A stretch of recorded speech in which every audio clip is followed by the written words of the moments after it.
Hello there, welcome to the Saroy channel and welcome to my Omnibus series. I've got so many of these omnibuses that are going to come out so that you'll be able to listen to an hour's worth of stories, which I know you're going to love. You know, the thing is that telling stories is such a fine art, and it's something that was practiced hundreds of years ago when people didn't have the technology that we have today. And everyone would gather around the fire and listen to a wonderful story. And also, what is so wonderful about a story is that personally, I think it is the best way to go to sleep. Every night when I go to bed, I always listen to stories. And that's something that parents used to do with their children. It's something that they still do with their children. There's nothing better than a good story. And so I hope you're going to enjoy this series. And before we start, I just want to say, do subscribe to my channel because you don't want to miss out on anything. Because I'm in for the long haul and I want to make sure that you get the most stunning stories to go to bed with at night or to listen to when you want to be one of those people sitting beside the fire and listening. Don't forget to subscribe to my channel and let's get started. I hope you're going to enjoy the omnibus. Dear Sarah, and all your lovely listeners, I sat up in bed, feeling rather startled. I'd heard a strange, rather peculiar noise. But what was it? Granted, my home was old. The floorboards creaked and groaned. I'd been warned about old houses before, when I'd purchased the place. My father had apprised me that old houses make noises. It could be the pipes, he told me. It could be absolutely anything. Even the foundations itself. My best friend Bella had informed me that she would never ever have invested in an older house, as they are so quick to fall apart, need a lot of regular maintenance, whereas something new was so much more reliable, less likely to let you down. Maybe she was right, because one thing was for certain, that since I'd moved into this old Victorian home, I wasn't getting a wink of sleep. I sat up and could hear the sound again. Thump, thump, thump. It sounded as if something was moving around the house, shifting or dragging hefty furniture across the floor. It was an unsettling feeling that caused tingles of apprehension to glide down my spine like electric sparks. I had a prodigious sense that I wasn't alone. I began to shiver. It was unusually cold in my bedroom, so I walked to the hall linen cupboard. I got myself a blanket. It was odd to be this cold, I thought, at this time of the year. But then again, did not old houses have a notorious reputation for being draughty? I glanced out of my bedroom window that overlooked the ribbon of asphalt that ran down the centre of our street, where the detached houses on both sides of the road were steeped in darkness, as all the lights were off, with the exception, of course, of the street lights. It was all very quiet out there, almost too quiet. As if I was looking at a still photograph of a street where everything was unmoving. Even the trees stood ominously still, like statues of marble, without a single branch blowing even slightly. I closed the creamy curtains of my bedroom, climbing back into bed, finally managing to fall fast asleep. I awoke to find the bright, welcoming, soft light of the early morning streaming through an open crack in the curtains. I eagerly pulled the curtains back on their railings to invite the twinkling morning light to caress my bedroom in shafts of sunlight. It was a blissfully beautiful summer's day. The whole street seemed to have become animated and alive. I could see two little kids with bicycles riding down the road, screaming out to each other, laughing jubilantly. There was an old woman walking her fluffy white dog down the shaded pavement, where the honey locust trees framed each side of the road. I chuckled to myself. What was I like? By all accounts it was a glorious day today, but at night I allowed my imagination to run away with me. What was I thinking? What was wrong with me, I wondered. There was nothing wrong with this house at all. It was just old. That is all it could be accused of. To all intensive purposes, at night I became acutely aware of all the noises that during the day were possibly overshadowed, obscured and drowned out by the daytime sounds of traffic, Honking car horns, animated children's voices, birds tweeting, dogs barking, radios blaring, and buses slamming down their brakes. It was only when I trotted down the sweeping staircase to the downstairs studio, which I had transformed into a shop floor, to display my eclectic, vintage, exceptionally high-quality collection of young designer clothes, that I stopped dead in my tracks. Had someone been in here last night, I wondered, as two of the clothes mannequins that had been on display in the far corner of the shop were now standing in the middle of the oakwood floor, facing each other, as though engaged in a private conversation. What the heck, I thought. How on earth did that happen? Was I losing my mind? For how did two mannequins get into the middle of the floor like this? Someone had to have moved them, but who? I heard a key being thrust into the lock. The shop door opened. The bell tinkled. "What's the matter?" asked my friend Bella, who had just opened the door. She was standing there in the doorway, jiggling her keys, which she then put into her purse. "You're looking as white as a ghost. Are you sure you're all right?" I was about to answer her when she pointed to the two mannequins. "Why on earth did you put the two mannequins in the middle of the floor like that? They take up far too much space. Didn't you like the display that we did yesterday? I thought it was rather good myself." "So you didn't move them?" I asked her. "Absolutely not. Why would I do a thing like that?" "But someone moved them," I said, "and it wasn't me. And then if it wasn't you, who was it?"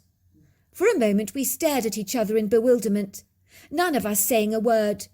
But then we shrugged our shoulders, got on with our jobs, as there was an awful lot we needed to do. In half an hour's time we would be opening our doors for the first time to the public, so we needed to get everything ship-shape. First impressions were everything, so representing our shop in the right way to our customers was very significant. Since I was knee-high to a grasshopper, it had been my quintessential dream to own my own clothes boutique. For many years now, I had my eye on this particular old Victorian house, as the place to display my designer collections that I was eager to promote.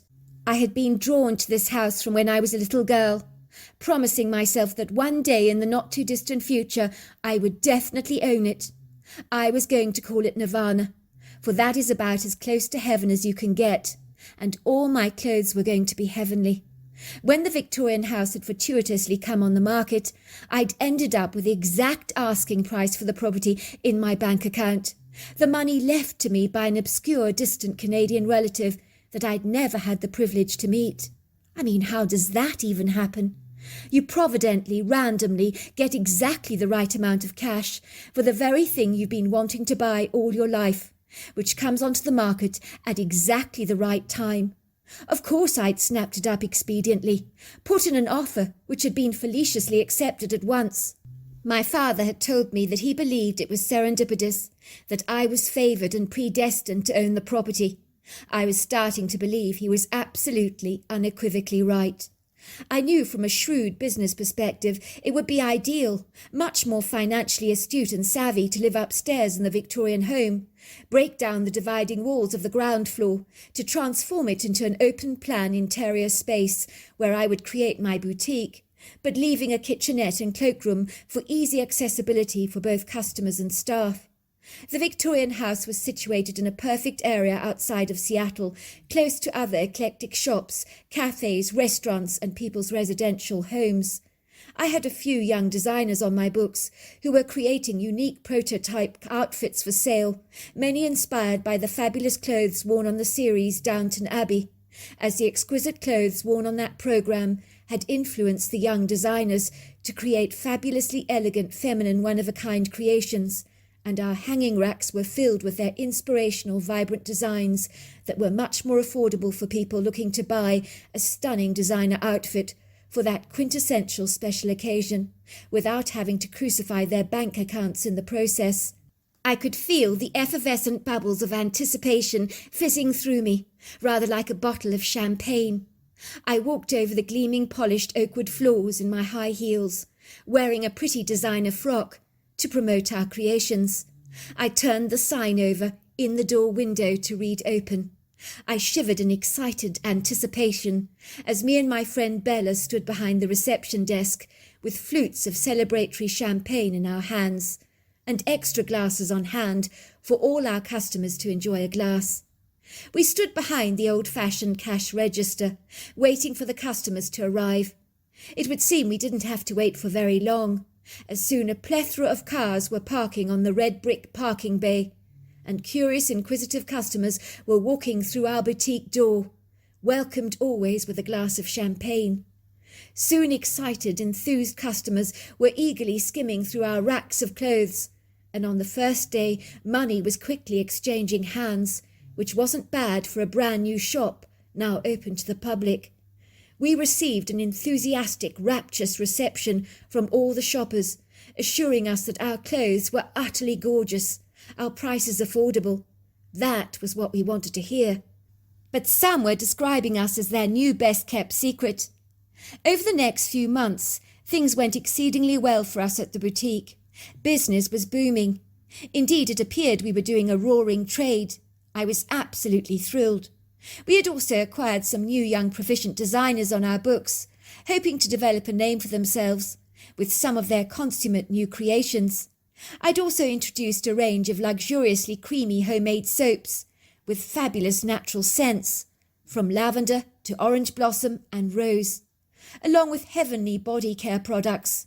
Then there were glass cabinets filled with fantabulous designer jewellery on display, twirling racks filled with dandy earrings, hair jewellery, bangles that were great for people to purchase as bonny gifts for friends for those quintessential special occasions like birthdays and Christmas. I was pleased with the general layout of the shop. It looked very professional with its gleaming oak floors, baskets filled with interesting products to buy, and stunning classic displays. By all accounts, Bella, my best friend, who had come into business with me, was really thrilled with how things had panned out. She had been the one who had initially had huge reservations and was highly dismissive of my buying an old Victorian house to transform into a boutique. But now she had radically changed her mind, saying that our boutique had character, pizzazz and charm. It seemed to naturally, rather enchantingly draw people to it like a magnet, as it was in such a prime location. Yet despite everything, there were incredulous outer-worldly things that happened in the boutique that could not be rationally explained. Sometimes we would find the faucets in the kitchen would be running on their own, or a cabinet would be left wide open, when moments before it had definitely been shut. There were a handful of times that the mannequins in the shop would be found displayed in the middle of the shop floor, facing each other, as though engaging in a chat, when I came down in the morning. "So what?" Bella had said. "So this place has a ghost. Big deal. As far as I'm concerned, it only adds to the charm and to the mystique of the place, doesn't it?" "You really think the shop has a ghost?" I'd asked her, looking perturbed. "Of course, silly," said Bella, contorting her face in a funny expression. "I mean, what other explanation could there possibly be? How on earth do the mannequins end up in the middle of the floor?" "Something or someone is putting it there, and if it's not you or it's not me, who is it? It's got to be supernatural." She made me laugh as she said this, because she put on a spooky voice. But then, was she right? Could the shop really be haunted? I had no experience of all things that supposedly go bump in the night. But then ignorance is bliss. My friend's words hit me hard. A ghost, I thought. I didn't feel comfortable with the very idea. But was she right? What else could it possibly be? Still, if the ghost was only messing around with us a little, what did we have to concern ourselves with, I told myself. Isn't it better to let sleeping dogs lie? I had already acquired the useful habit of promptly dismissing any strange sounds that I heard at night. I had swiftly learnt to acclimatise to them all, as often people from the country who move to the city find it very hard to adapt to the sounds of traffic on the roads in the beginning, don't they? But then slowly and surely, gradually they begin to adapt. Then they soon fail to even notice the sound of traffic at all, that initially annoyed them so much. A similar thing was happening in my own home. As soon the abnormal, uncommon events were becoming so normal to me that when the peculiarities arose, I barely even batted an eyelid or even flinched. But then in a trice the strange things in the boutique began to escalate quite significantly and became a lot less easy to ignore or brush under the carpet, so to speak. One night I woke up with a start. I could distinctly detect the low mumble of two very distinct voices, one low and raspy, the other light and musical. It sounded like a man and a woman having a contemptuous argument or disagreement about something. I grew slightly alarmed. I thought there were two people in my house. I cautiously climbed out of bed, reaching for my dressing gown and slippers. I could hear the raised voices were coming from the spare bedroom that used to be the main bedroom in the house, but I chose not to sleep there, as the views over the front yard were not nearly as alluring. My bedroom overlooked a scattering of trees, including the street, where I could see all the comings and goings of the locals, but this one didn't have a great view. I put my ear to the main bedroom door.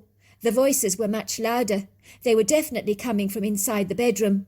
I tried to hear what they were saying, but they were muffled, as if the words, although sharp and raised, were clipped by an obscurity, almost like a radio frequency of sorts that is somewhat bleary. I opened the door, and as suddenly as I did this, the man and woman's voice just stopped at once, as if they had been rudely interrupted by my presence. I closed the door behind me and waited a while in the passage. Sure enough, like clockwork, the arguing started up all over again. But once again, when I opened the door, the voices stopped immediately. It was an airy, haunting feeling. I walked into the bedroom. I swear I could smell a woman's perfume. It was Lily of the Valley. I would know that smell anywhere. "Is there anyone here?" I asked, walking around the bedroom, opening the closets to inspect them, and finally sitting on the very grandiose queen-size bed that was swathed in an emerald green comforter and a scattering of golden green cushions. I promise you the room suddenly went Arctic cold. I heard the swishing of a long Victorian bustle skirt walking across the floorboards and a woman's stifled giggle. I sensed she was laughing at me like a kid hiding from you in the closet, trying desperately not to giggle. But then everything went terribly silent. I felt as if I was being watched by more than two pairs of eyes. It really did unnerve me. I decided not to tell Bella about what had transpired. It was one thing for her to be nonchalant and indifferent about a ghostly resident in our boutique, but if I told her that the erroneous activity was on the increase, it might start to scare her, so I decided things were best left unsaid. One day she asked me if she could move into the Victorian house with me. "My landlord's giving me a hard time," she explained. "Go on, it would be fun, the two of us living together. Besides, it makes perfect sense, my living above the boutique. It would be terribly convenient. I mean, you don't have a boyfriend, so it wouldn't be like I was invading your space or imposing. It must get lonely living up here on your own. The two of us would have so much fun together." I must admit I did have my reservations, as I didn't want Bella to be privy to the strange voices I heard coming from the main bedroom at night. So I put her into the other spare bedroom next to mine, and for a while things settled down in the house, so substantially in fact, that I began to doubt whether there had been a ghost at all, or had it all just been the figment of a creative imagination. It's so easy to doubt or second-guess yourself after you've engaged in a paranormal experience of which there appears to be no rational explanation. But one day something happened that was utterly bizarre concerning myself. The worst part of it all is I had no memory of the experience whatsoever. It was my friend Bella who would tell me all about it the following day, and what she shared with me left me feeling more than a little unhinged. What the heck was going on? Should I do something about it or not, I wondered. Bella's account. I was so happy to move into the old Victorian house with my best friend Tina. Suffice to say, in the beginning I had my sceptical misgivings or reservations of her buying the old Victorian residence to convert the lower floor into a boutique. But heads up to her, it most certainly worked. The end result was a phenomenal, inspiration-looking vintage shop that oozed character, style, individuality, and one-of-a-kind designer creations. In the beginning, I'd always found the house disturbingly creepy. I had actively encouraged Tina to buy something more modern, but her heart was so set on buying the Victorian residence. But heads up to her, it really worked. The end result was phenomenal. It was an inspirational vintage-looking shop that oozed character, style, individuality, and one-of-a-kind designer creations. In the beginning, I'd always found the house to be disturbingly creepy. I'd actively encouraged Tina to buy something more modern, but her heart was so set on buying the Victorian house. I must say I could see why she was so beguiled and enamoured by the property, as it began to grow on me, rather like a random stranger you meet that you unequivocally decide you really don't like in the beginning. And then for some bizarre reason they grow on you. A while later you can't comprehend why you never liked them in the beginning. It was rather like that for me. After she opened up the boutique to the public, the shop was just so delightful. It had that old world feeling about it. You felt when you entered the boutique as if you'd entered another time in our history. I could almost see Lady Mary from Downton Abbey visiting the boutique to buy another one of her fabulous dresses. The fashion in the Nirvana boutique was unique, as each special dress was only one of a kind, made by a creative designer. It seemed to marry well with the boutique. The best part of it all was that the customers were loving the stellar creations, saying that no one makes clothes this stunning anymore. And of course they were right, because they absolutely don't. The unsurpassed clothing ranges were practically growing legs, walking off the shelves, so we were raking in the money, which made us feel very happy and accomplished. Our vision for the place had flourished like a tree in spring filled with bountiful blooms. I wholeheartedly admit that I'd never been happy to live solo in the Victorian house, as the ghostly activity would be more than a little intimidating for me. But sharing the house with my best friend Tina made me feel secure, knowing that I was in very good company. If there was something going on in the house, at least I wasn't on my own. In the beginning, I'm glad to report that I saw no sight or sound of anything anomalous in the house, but one night something very peculiar happened with my best friend Tina that was exceedingly bizarre. Indeed, it was so peculiar that it almost got me to ask myself whether I had dreamed the whole thing up. But it had really happened. But why? That was the $1,001 question I had to ask myself. Why? I woke up in my bed with a start after hearing a thumping noise coming from the first floor. It sounded as if furniture was being dragged across the boutique. What the hell was going on? I cautiously crept down the sweeping staircase, rather worried that someone had broken into the shop to steal our designer clothes. But who should I see heaving the mannequins across the shop floor but Tina herself? I was about to say, "What on earth are you doing?" when I became mindfully aware that Tina was fast asleep. She was sleepwalking. She appeared to be acting incongruously, as if she was not in her right state of mind. My mother had always warned me not to wake someone up when they were walking in their sleep. But I kid you not when I say that Tina thrust the front door open, and gusts of cool, icy air came blowing into the shop, accompanied by a few stray leaves. Tina began to march enigmatically out of the front door, down the pavement and the front yard lawns of the street, owned by many of the residential properties. She was wearing her flimsy pale pink pyjamas, and walking bare feet across the ground, while I followed closely behind her. Even the pronounced, elegant way that Tina was walking was not like her normal walk. Without wishing to be too unkind, Tina's regular walk is, let's just say, very fast-paced and almost masculine. She tends to swing her arms backwards and forwards an awful lot. She looks as if she's in a tearing hurry and is running awfully late for an appointment. Luckily, I had the foresight to grab a torch that hangs on a hook next to the front door, so is easily accessible for convenient use. I also left the door of the shop closed, but not locked, so all you need to do to re-enter the shop is give it a push. I switched on the torch, although to be fair, there were street lights on, so the visibility wasn't too obscure. I decided to follow her, and I did. I wanted to see where she would go in this altered state of mind. Lo and behold, she walked over to the little church at the end of the street, crossing the front yard speedily, moving towards the rear. She headed towards an old neglected family burial spot in the backyard, where the old withered, bedraggled, arc-shaped stone graves were so weathered by the hands of time that the names had faded into obscurity. The stones were covered in a plethora of moss and lichen. Tina walked towards the little grave there, the smallest of all the graves, which looked like a child's burial plot. She fell onto her knees, stroking the grave adoringly with her hands. She began to sob like a mother who was grieving over the loss of her child. But even her mannerisms and the curious way she was behaving was not like the Tina I was acquainted with, but more like someone else with much more graceful feminine mannerisms, not even common in today's society. I stood there watching my friend sobbing. All of a sudden she straightened her clothes, composing herself, getting up and walking straight back to the boutique, pushing the door wide open so that the bell jingled. She walked up the staircase back to her bedroom. I saw her climbing into bed and going right back to sleep as if nothing had ever happened. What the heck, I thought. What on earth is going on? I was very disquieted by the whole experience, not being able to make any sense of it at all. The next morning when Tina woke up, she claimed that she had had a weird, very lucid dream. She told me she had dreamt she was a Victorian woman called Alice, whose beloved little child called Philip had died of dysentery. It felt so real, she told me.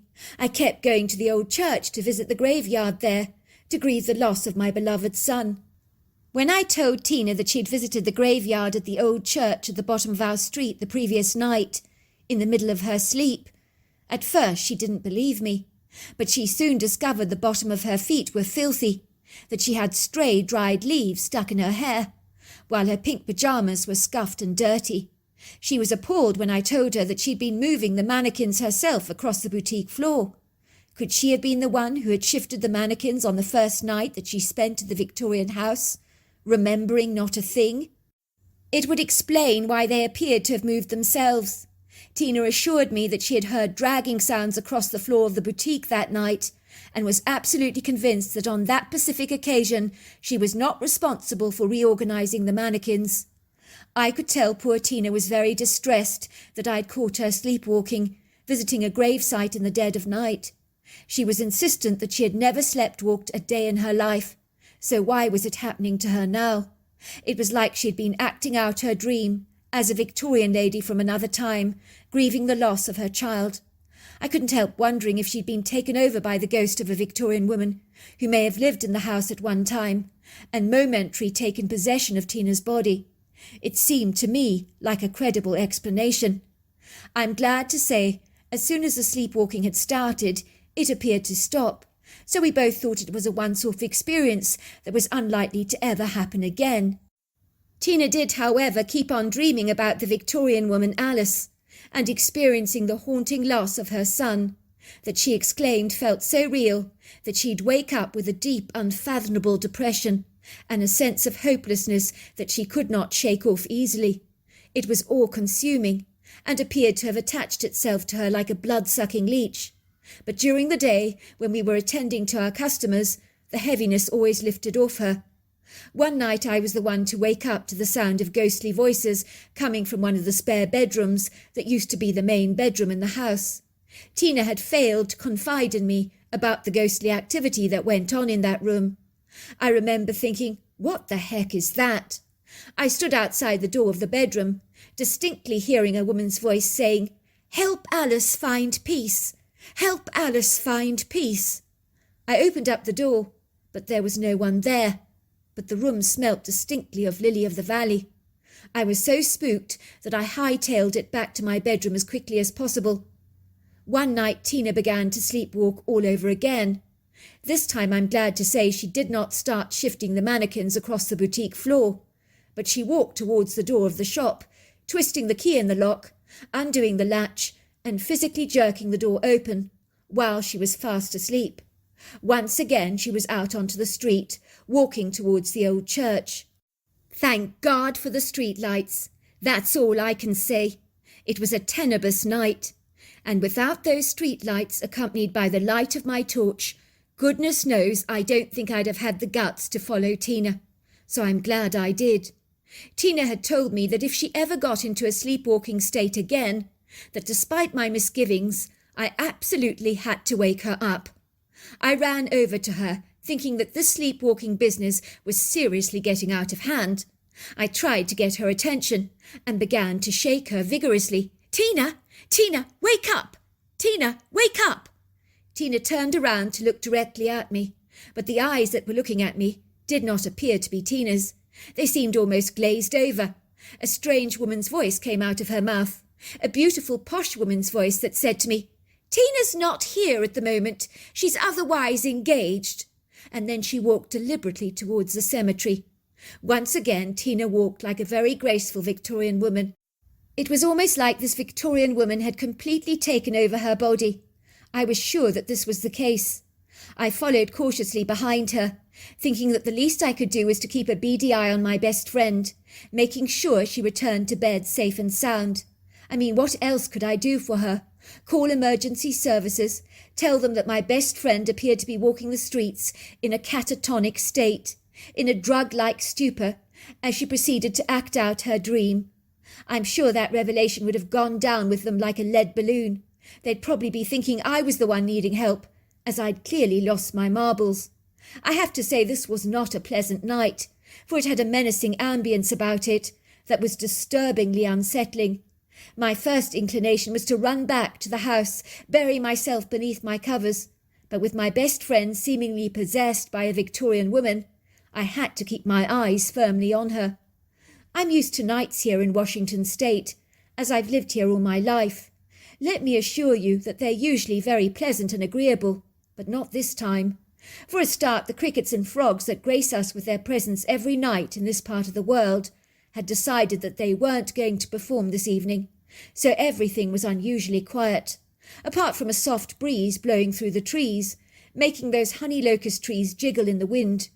It was very disquieting, because I felt as if I was being watched by hundreds of pairs of eyes. Even the trees seemed to morph into humanoid entities, although that was an impression and not a reality. I kept my eyes pinned on Tina, watching her every move. Once again she went through the repetitive, familiar routines, going to the back of the graveyard, caressing the tiny gable-shaped stone that lay in the middle of the two large stones that were so weathered by age, time, and the unkind, formidable elements of nature. She began to weep as though grieving the loss of a beloved child. I stood there watching in bewilderment, as if I was a producer watching a screenplay, accessing the performance. By now I was absolutely certain the ghost of a Victorian woman was definitely possessing my friend's body.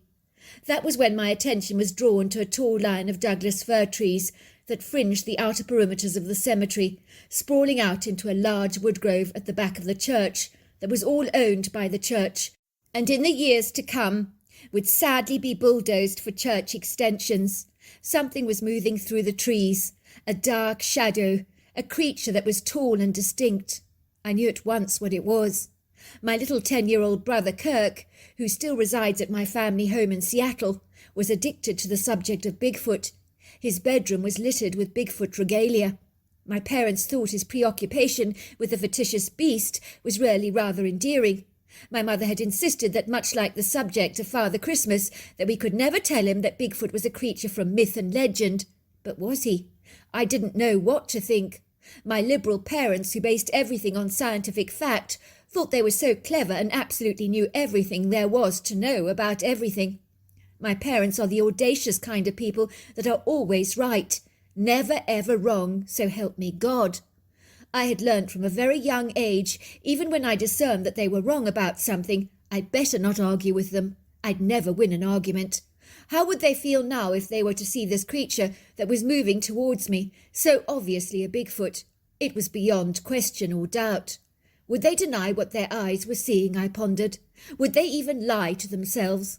For if they did not, then their paradigm of the world would almost certainly be shifted, and that would not be a comfortable place for them to be.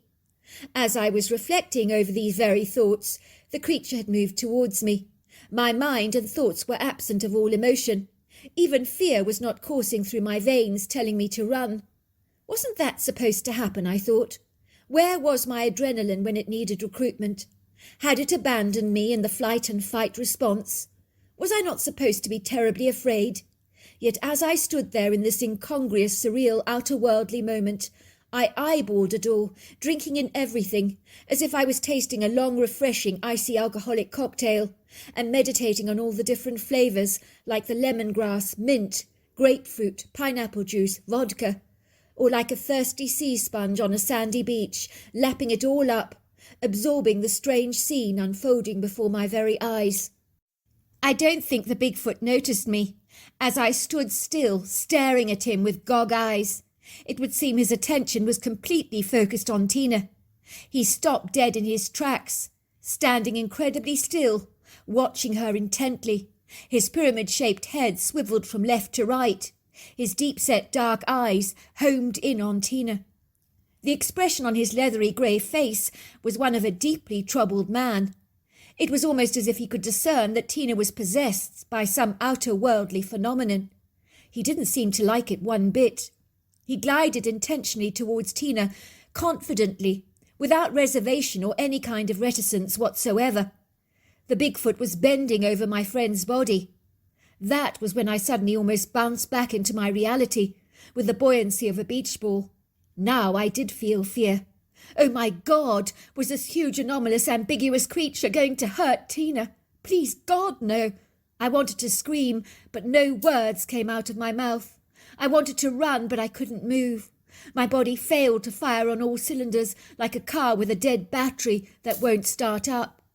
Soon I stood there like a solid ice statue at a cocktail banquet, frozen in time, watching the enigmatic scene unfold, almost like someone bewitched by a horror movie that they don't want to be watching at all, but they just can't help themselves.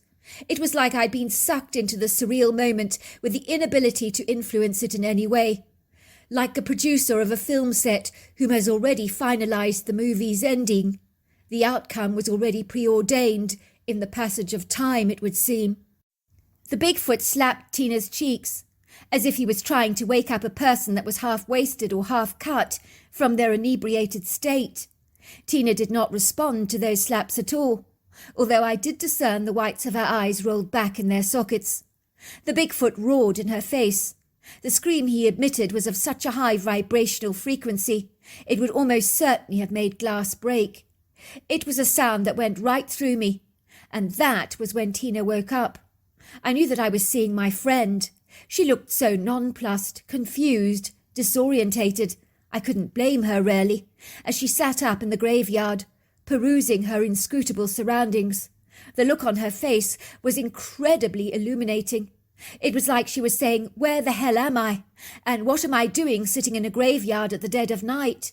And why is there a Bigfoot eyeballing me, with a very troubled look on his face? What on earth is going on? Is this some kind of horrifying dream?" Tina's account.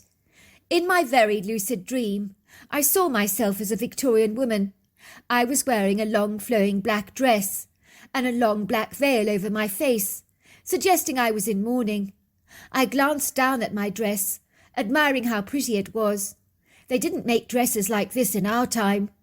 I glanced briefly at my reflection in the mirror and thought I looked pleasingly pretty, although my dark ringleted hair was swept back from my face. But I wasn't looking at me that I knew well. I wasn't the Tina who ran a boutique. In my dream I was completely different, someone from another time. I knew my name was Alice. I recall thinking that I would have looked a whole lot more attractive if I didn't have such horrible huge black rings under my eyes, and if my eyes didn't look so red. Then I remembered the pain and the hopelessness I was feeling. I was in mourning. Over 3 days ago my precious son had died. My whole world had been torn apart, shredded into thousands of pieces. My husband had also been grieving, but not like me, for losing my son was like losing a part of myself. I felt as if I also died. People had been so kind, but no one really understood a mother's maternal love. I felt as if my insides had been ripped apart, as if the very breath from my lungs had been siphoned out of my soul. Losing my son had been like an internal tsunami, devastating the inner functionings of my very being, for even the mechanics of my physical body, or my internal plumbing, had gone awry. The doctor had informed my husband that I needed time, and that every time I felt sad or queasy, I should take a whiff of the smelling salts that he had provided for me. They would help to settle my nerves. He told my husband I would be as right as rain, that time was the greatest healer of all, and I would get better very soon. But I knew he was absolutely wrong. I'd never be better again. My husband had been asking me where I was going, as he saw me moving towards the front door, with an obstinate tenacity and urgency. I told him I was returning to our family plot at the church. I wanted to be by the little grave, to be close to my son, but he wasn't happy with me at all. I could see his expression was very disapproving. He took my hand in his and lifted it to his lips, kissing it, and saying to me, My dearest, it is not in your interest to keep visiting the grave. You cannot dwell on your grievous loss. None of us can. It is not good for the heart. But I pushed him away. I continued on my exigent journey to the graveyard. Nobody was ever going to stop me being away from my son. Not even death could separate me from him. It seemed strange that as I pushed past my husband, it was the morning, but now it appeared to be night. But I didn't care. The confusion didn't worry me at all. I had to get to the graveyard now, and the sooner the better. Nothing was ever going to stop me. The urgency I felt was pronounced and all-consuming. I needed to be near my son. Relief overwhelmed me as I drew close to the family plot, kneeling down next to my son's grave, and I began to sob and sob and sob. The pain flooding through me was unlike anything I've ever experienced. The next thing I knew was that something was slapping my face. I heard this god-awful roar. I woke up to find myself in a graveyard, staring up into the eyes of a Bigfoot. This couldn't be happening to me. My dream had now morphed into a nightmare, but the nightmare seemed more real than a dream. How was that possible? I was no longer the Victorian lady in my dream, but Tina, who owned a Victorian house that was converted into a boutique. The Bigfoot took a couple of steps away from me. He walked backwards, but he watched me all the while. His eyes seemed kind and very concerned. He was non-threatening, and he wasn't aggressive. His leathery face was so incredibly human. The creature was about 7 foot tall, covered in long flowing hair. It took one more look at me, and then turned around and glided away. I pinched myself and realized that I was very much wide awake. But what the hell was I doing in a graveyard? But I had done this before, had I not? I had been warned about this. That was when I realized that Bella was standing there staring at me, as if I was a strange specimen in a zoo. "I can't believe it," she said, running up to me and giving me an effusive hug. "Do you realize that the Bigfoot we've just seen got you out of your trance-like state? It was like he knew you were being possessed by something outer-worldly. I was not able to wake you up myself. Believe me, I tried, but the voice that came out of your mouth was not yours." It was a posh, eloquent female voice. It would seem that after my outlandish encounter with the hairy man, otherwise known as Bigfoot, the activity in our boutique ground to a stop. I never dreamed about the Victorian woman ever again. She was completely gone from my life. But when I looked back at the historic archives on the property that I had purchased, I soon discovered there was a woman called Alice who lived in our home. She had put weights on her feet, jumping into the lake, soon after her son Philip tragically died of dysentery, as the stress of losing her son had completely overwhelmed her. I knew how she felt, for when she took over my body, I had become one with her. So I know what it feels like to lose a child, even though I've never had kids myself. But for a while, I was her. It was the strangest thing that has ever happened to me in my entire life. I am of the humble opinion that Bigfoots understand the world of spirits, for this strange creature certainly extinguished the Victorian woman from my life. But I can only hope she found her peace and was reunited with her son on the other side. I will say the Victorian house now feels airier and lighter than ever. The place is steeped in such a happy energy these days. I live in the house and have turned my business into an online boutique. So there you are. That's my story. Dear Sarah, and all your lovely listeners, I was casually sitting at the gleaming oak wooden table in the kitchen of my Queen Anne-style home. With its steep roof, Queen Anne-style gables, asymmetrical front facade, and expansive wraparound porch, with its decorative trim, situated outside of Seattle, in a glorious green leafy neighbourhood. I was looking out of the windows that overlooked beguiling views onto my backyard, where the cherry blossom tree was now bursting with pink blossoms, while shafts of pretty early morning spring sunshine peppered the kitchen with a twinkling light. I was proud of how beautiful the yard looked, with its viridescent green lawn, along with the beds of perennial flowers, intermingled with roses, fringed in by neat little lavender hedges, along with a scattering of fruit trees. My wife Haley had been dead for over 5 years now. She had been very enchanted by our gorgeous home, along with the pretty views over the yard, the silvery pond with its glorious fountain of water that trailed down a rocky, precipitous incline to the rock pool below. I had maintained that backyard, keeping it in pristine, meticulous condition to honour her memory.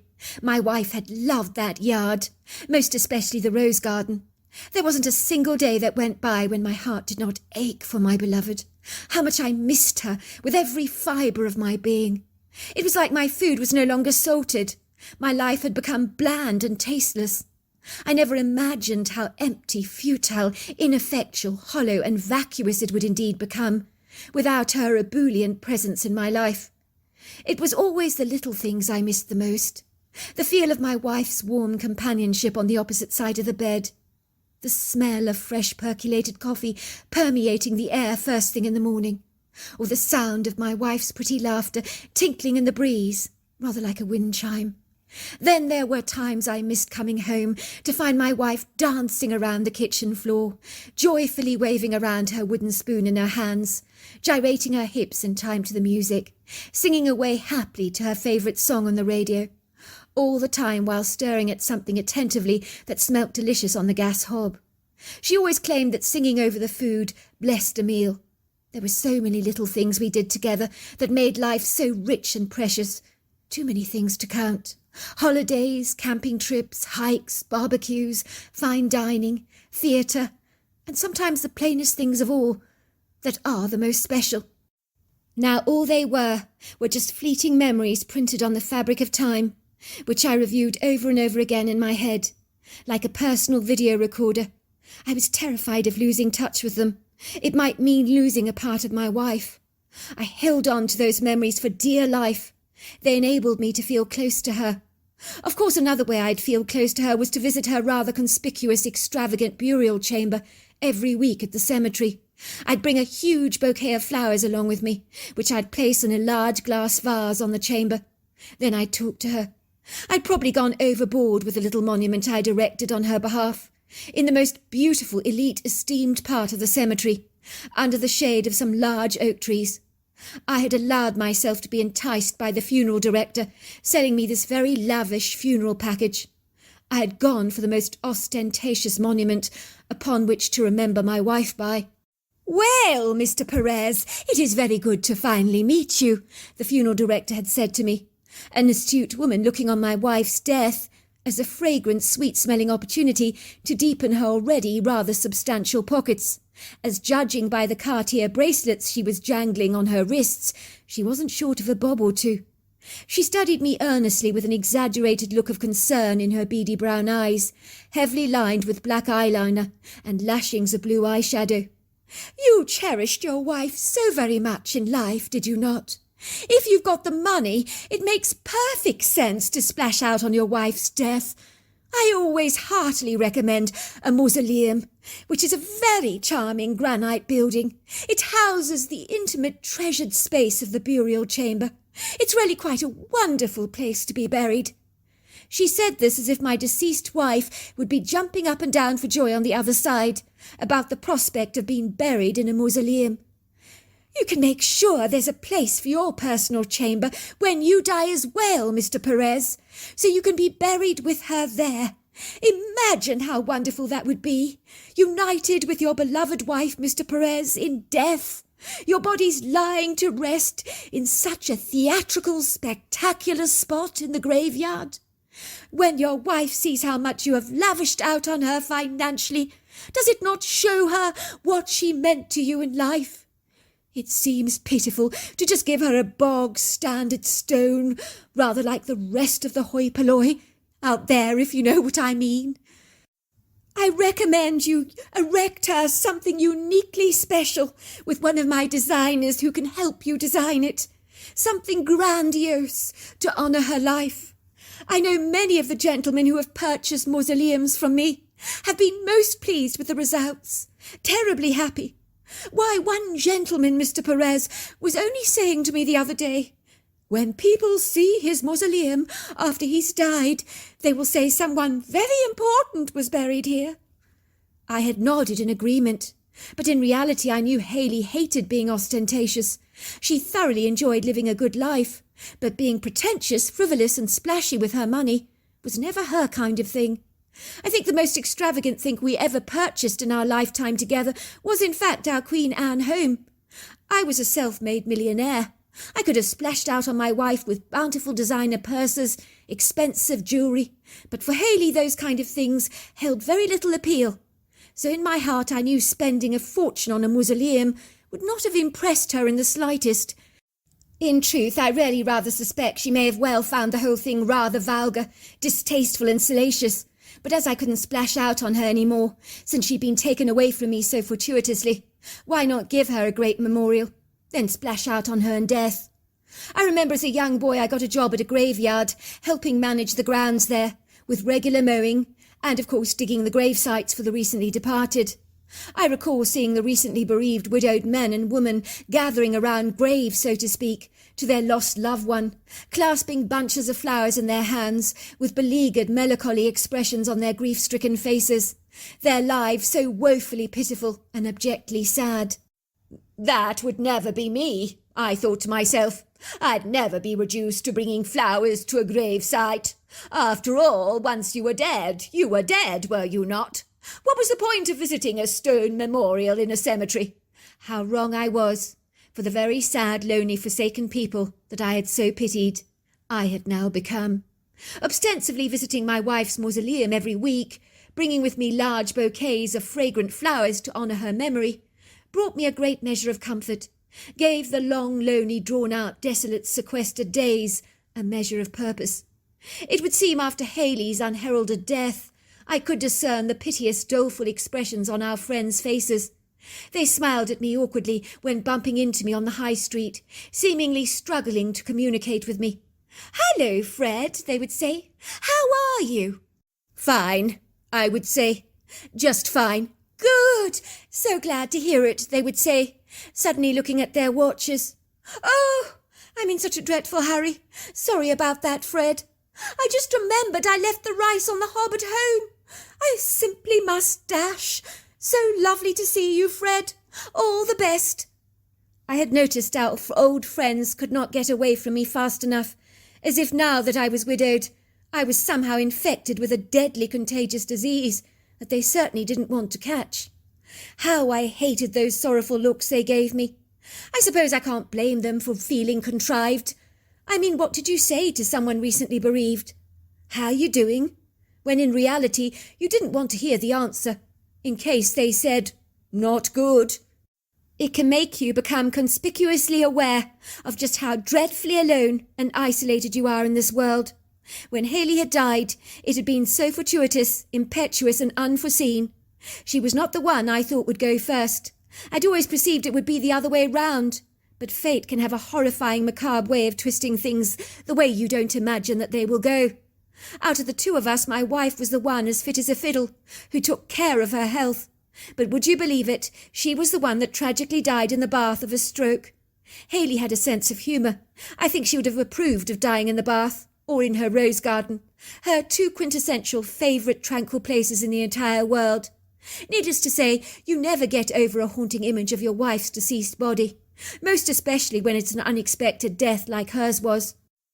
For me, the shock was much like a sharp knife, severing my guts. Needless to say, all Haley's clothes were still hanging in our walk-in wardrobe, 5 years on. I didn't have the heart to throw them out. I knew it was a job that needed doing. I needed to stop procrastinating, putting things off. I needed to bag them up and give them to charity, but I somehow couldn't. I couldn't get around to doing it. It felt that would be sabotage, truly letting go of her, which was something I just couldn't do. Until now, that is. For the first time in 5 years, there was a skip to my step, a hope in my heart, which was why I was smiling again. As I looked out of the backyard window, drinking my cup of coffee reflectively, even Haley's scruffy-looking Airedale black and tan terrier Rufus had noticed a change in me. He was lying on the floor attentively, his dark eyes focused on me, his square-shaped head turning to the left and right. He was studying me curiously. He knew something had become different in me in recent weeks. I was lighter and brighter in my demeanour. The overcast heaviness in my daily routines had somehow lifted. He was right about that, of course. It was true. Over the last month, my life had profoundly changed. My bleak, bland, insipid, wishy-washy-looking future was gleaming with promise. Something I'd never dared to hope for. A second chance of love was flickering on the horizon of my life, dappling my heart with a brand new hope. Suddenly Rufus began to bark. He ran to the door, his tail wagging profusely as I heard the post being jerked through the slot in the door, landing on the flagstone floor of the entrance hall with a loud thud. I walked over to the post, picking it up in my hands, skimming through it briefly. Bills, oh no, more bills. Then I saw it, a pristine large white envelope with my name and address on it, written in the most exquisite curly italic writing in black ink. On the back of the envelope there was a stylized burgundy red wax seal that had been stamped with the initial A. I tore open the envelope. I stared at the very smart white card, with its long line of curly italic writing, done in the black fountain pen. Beautiful writing, reminiscent of another time, when people wrote with such style. I stared at the sentence that was written on the card, stumbling back into the kitchen. I felt as if someone had hit me with the back of a garden trowel. As my head began to spin, I became rather unsteady on my feet. I grabbed the pot of percolated coffee, pouring myself a mug, piling it high with sugar, reading the neat writing again and again. It read, "Don't marry her. You'll end up dead like the others. She's poison. From a concerned friend." I knew without a shadow of a doubt that this card was in reference to the woman I had met only a month ago. She was already talking about wedding bells. I was naturally not adverse to the idea of marrying again, although it seemed rather over the top for a man in his 70s like myself. Still, stranger things have happened. I mean, who wants to be alone for the rest of your life? I certainly didn't. I was finding it hard enough to get through every day. I knew that Haley would never begrudge me a second chance of happiness. But this card had certainly put a spanner in the works. As somewhere deep in my gut, I knew things were too good to be true. Even before I'd read this card, there had been insidious signs that had stared at me brazenly in the face, rather like scintillating Christmas decorations that grab your attention, signs I conveniently chose to ignore. I was now beginning to wonder if I'd been set up by this woman, and I rather suspected I had. I reflected back to the first time I'd met Lily.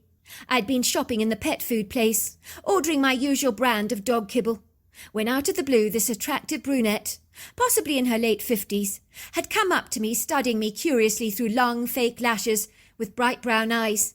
"Who are you buying the kibble for?" she'd asked me, standing behind me at the counter. "You're talking to me?" I had asked, looking at her in surprise. "Of course, silly," she'd laughed. "I don't see anyone else here, do you?" "No," I admitted, "I don't." She smiled at me brightly, was openly flirtatious with me, which was rather a shock, as my days of being a handsome man are well and truly over. I only have to look in the mirror to know this is true. The ravages of time have not been kind to me. In truth, I look older than my 70 years. I look rather weathered and worn, like a well-used piece of furniture that has faded from the sun. So no, I don't look like I used to. As when I was younger, I don't mind saying that I was easy on the eye. But not so any more, I'm afraid. My one redeeming feature is I am rather slender. Over the years I haven't put on a stitch of weight, but I put that down to good genetics. But I am no oil painting, I can assure you of that. So this woman flirting with me seemed a little off-kilter. Not that I wasn't enjoying the attention, of course, as what lonely old man doesn't enjoy a little fuss from a glamorous lady? "Do you have a dog?" she asked me. "Well, I wouldn't be buying dog food if I didn't," I had said. She had laughed a bright musical laugh, flashing her long fake eyelashes at me suggestively, playing with the pretty pendant on her breastbone. "I have an Airedale. It belonged to my late wife. His name is Rufus. He's a very nice character, actually. Rather an agreeable temperament, I have to say." "Oh, my God! You have an Airedale! Oh, I love Airedales! Please, can I come and visit your dog? I hope it's not presumptuous of me to ask you, but I just have a big passion for Airedales. Living in an apartment like I do, I don't get to keep a big dog." My name's Lily Peterson, by the way." "And I'm Freddie Montague," I told her. At Lily's spontaneous, serendipitous request, I'd been quite startled by her enthusiasm. It had been infectious, so I'd invited her over to tea. When she arrived at my home, let's just say she didn't give Rufus, my Airedale, a fleeting glance, which I thought was decidedly odd. I mean, she was here to see my Airedale, was she not? But she showed him as much interest as a horse would have if a chef offered him a braised piece of fillet steak instead of an apple. I should have seen the warning red flags blowing in the wind right then and there, but I didn't. "This is Rufus," I had told her. "Oh, he's lovely," she had said in an impassioned, insouciant, perfunctory voice. I noticed that her nose physically wrinkled up in disgust, as if in reality she was one of those people that secretly rather despise dogs. She promptly disregarded Rufus, who began to growl at her. I hasten to say he has never done before. His dislike towards Lily was instantaneous. Needless to say, Lily seduced me in a way that no woman has ever done so before, with a pronounced expertise that perhaps was more professional than personal. Let's just say the movie 9.5 Weeks would have done well to take some pointers from Lily, for she was full on in the bedroom department, which was rather overwhelming for a man like me, because let's just say I've never exactly been the wild, adventurous type. Frankly, it's too exhausting for me, especially at my age. And so began 4 weeks of wining and dining Lily at some of Seattle's most exclusive restaurants, places like the Pink Door, the Art of the Table, the Nest, and Ascen's Prime Steak and Sushi, all fabulously expensive restaurants. I'd also taken her shopping, bought her designer purses and clothes. Lily loved all things deluxe, fashionable, luxurious and posh. "Oh, you are such a sweetheart, Freddie dear," she had said to me, kissing both sides of my cheeks affectionately. "Aren't I such a lucky girl?" she would say to the shop assistant behind the till. "You are indeed, madam," the lady would say, smiling at her, handing her back a small designer carrier bag, with a big smile on her face. "They don't make them like him any more, do they?" Lily had said, winking at the sales assistant, and tottering off with a big swagger, like a cat who'd got the cream, and then some. When I went out for dinner with Lily, she smiled at me, layering me with a plethora of charm. One thing I always discerned without exception is that her smile never met her eyes. I began to secretly ponder if Lily was only interested in me for my deep pockets. But then I'd never revealed to her that I was a man of sizable means. But there were ways she could have found out. For indeed my Queen Anne home was of course an expedient asset. It was very bodaciously decorated to complement the historic integrity of the home, where no expense had been spared. However, the modest way that me and Haley had lived our lives never suggested for a single moment that we were affluent. However, these days there were, as I was saying, ways and means to find out whether someone was sitting on a hefty nest egg. But even the Queen Anne home on its own was worth a sizable amount of money. I asked myself that even if Lily was only interested in me for my money, was that such a bad thing? I'm sure hundreds of men had married women that were only attracted to their affluence, and they hadn't even batted an eyelid about it. I mean, if I married Lily, it would mean not being alone. As far as I was concerned, that was a big plus, but being played was not something that I could easily condone. I sensed in my gut that Lily was playing with me, which left a bitter taste in my mouth that I couldn't easily eradicate. Lily may have been attractive, but she was a woman with a rather hard face. She looked like a person who hadn't had life very easily. On a subconscious level, I think she was mad at the world about the unfairness of her lot, for she had admitted to me that she had come from an impoverished background, had been abused by her father when she was a young girl, so there was no doubt in my mind that she was damaged goods, had a vendetta with the world. I remember her saying, "I've had to work damned hard for anything I've ever wanted in my life." She'd said this with an angry edge to her voice. It got the hair on the back of my neck standing on edge, I don't mind admitting. I could see by the glamorous outfit she threw together, along with her heavily made-up face, literally suffocated by layers of thick makeup, that she was trying her best to be very glamorous. She was always preened within an inch of her life, with very scary, long, pink, perfectly manicured talons, regular trips to the salon for Botox and fillers, which made her forehead so fixed in place it looked as if it was made of stone. as well as frequent appointments with her stylist to touch up her grey roots, add some bonny, blonde, honey and crimson highlights to her hazelnut hair. Sometimes she looked a little like mutton dressed up as lamb, squeezing her way into tight leopard print dresses with low cleavages, all to gain maximum attention, of course, from an applauding, approving male audience. She was never disappointed. She did get the look she hankered for, so her laboured efforts to look fabulous were not unrewarded. It made me feel distinctly uncomfortable and uneasy to be with an attention-seeking woman that wanted to be admired by all and sundry, rather like a David Hockney painting on display at the Tate Gallery. I'm sure people were thinking, what is she doing with him? She could do so much better than land up with a 70-year-old man like him. I wasn't interested in Lily for her wanton advances, far from it, in fact. But she was company in my lonely life. I knew one thing without a shadow of a doubt, that my wife Haley would not have approved of her one little bit. In truth, I'm not sure I liked her either, but I enjoyed not being alone. Having someone to take out to dinner was always pleasing. Only recently, Lily had actually laid on the pressure for us to get married, when I'd asked her to move in with me. "There is no point in your going back to your apartment every day," I'd said. "Why don't you just move in with me? Come on, you know it makes a lot of sense. Besides, it'll be awfully fun if you would." She had looked up at me through her brown eyes and giggled. "I'm not that kind of girl, Freddie. I won't move in with a man until he makes an honest woman out of me. I mean, what do they say? Why buy the cow when you get the milk for free?" It seemed rather strange for her to be saying that to me, because I'd been getting far too much milk for free recently, so much so that I was beginning to feel quite nauseous. I think I was lactose intolerant. You can have too much of a good thing, I can assure you of that. "You mean you want me to marry you?" I asked her, looking rather stunned. "Now he gets it," she said, winking at me. "Oh, by the way, I've seen a fabulous engagement ring at the jeweller's on Fifth Avenue. We need not have a fancy wedding, but why don't we fly over to Vegas, get married there at the Paradise Wedding Chapel? I'll buy a beautiful dress.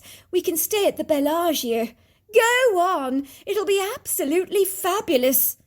I had nodded in agreement, bought her a fabulously expensive diamond rock for her finger from an exclusive jewellery store on Fifth Avenue.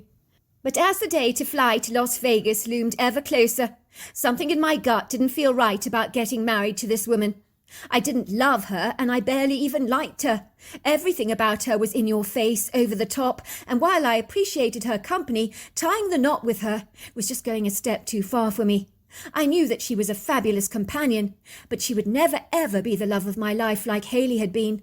However, now that I was glancing at the beautifully written card, reading the ominous words again and again, "Don't marry her, or you'll end up dead like the others. She's poison, from a concerned friend," I knew that these words weren't just pie in the sky, nor someone trying to make my life miserable.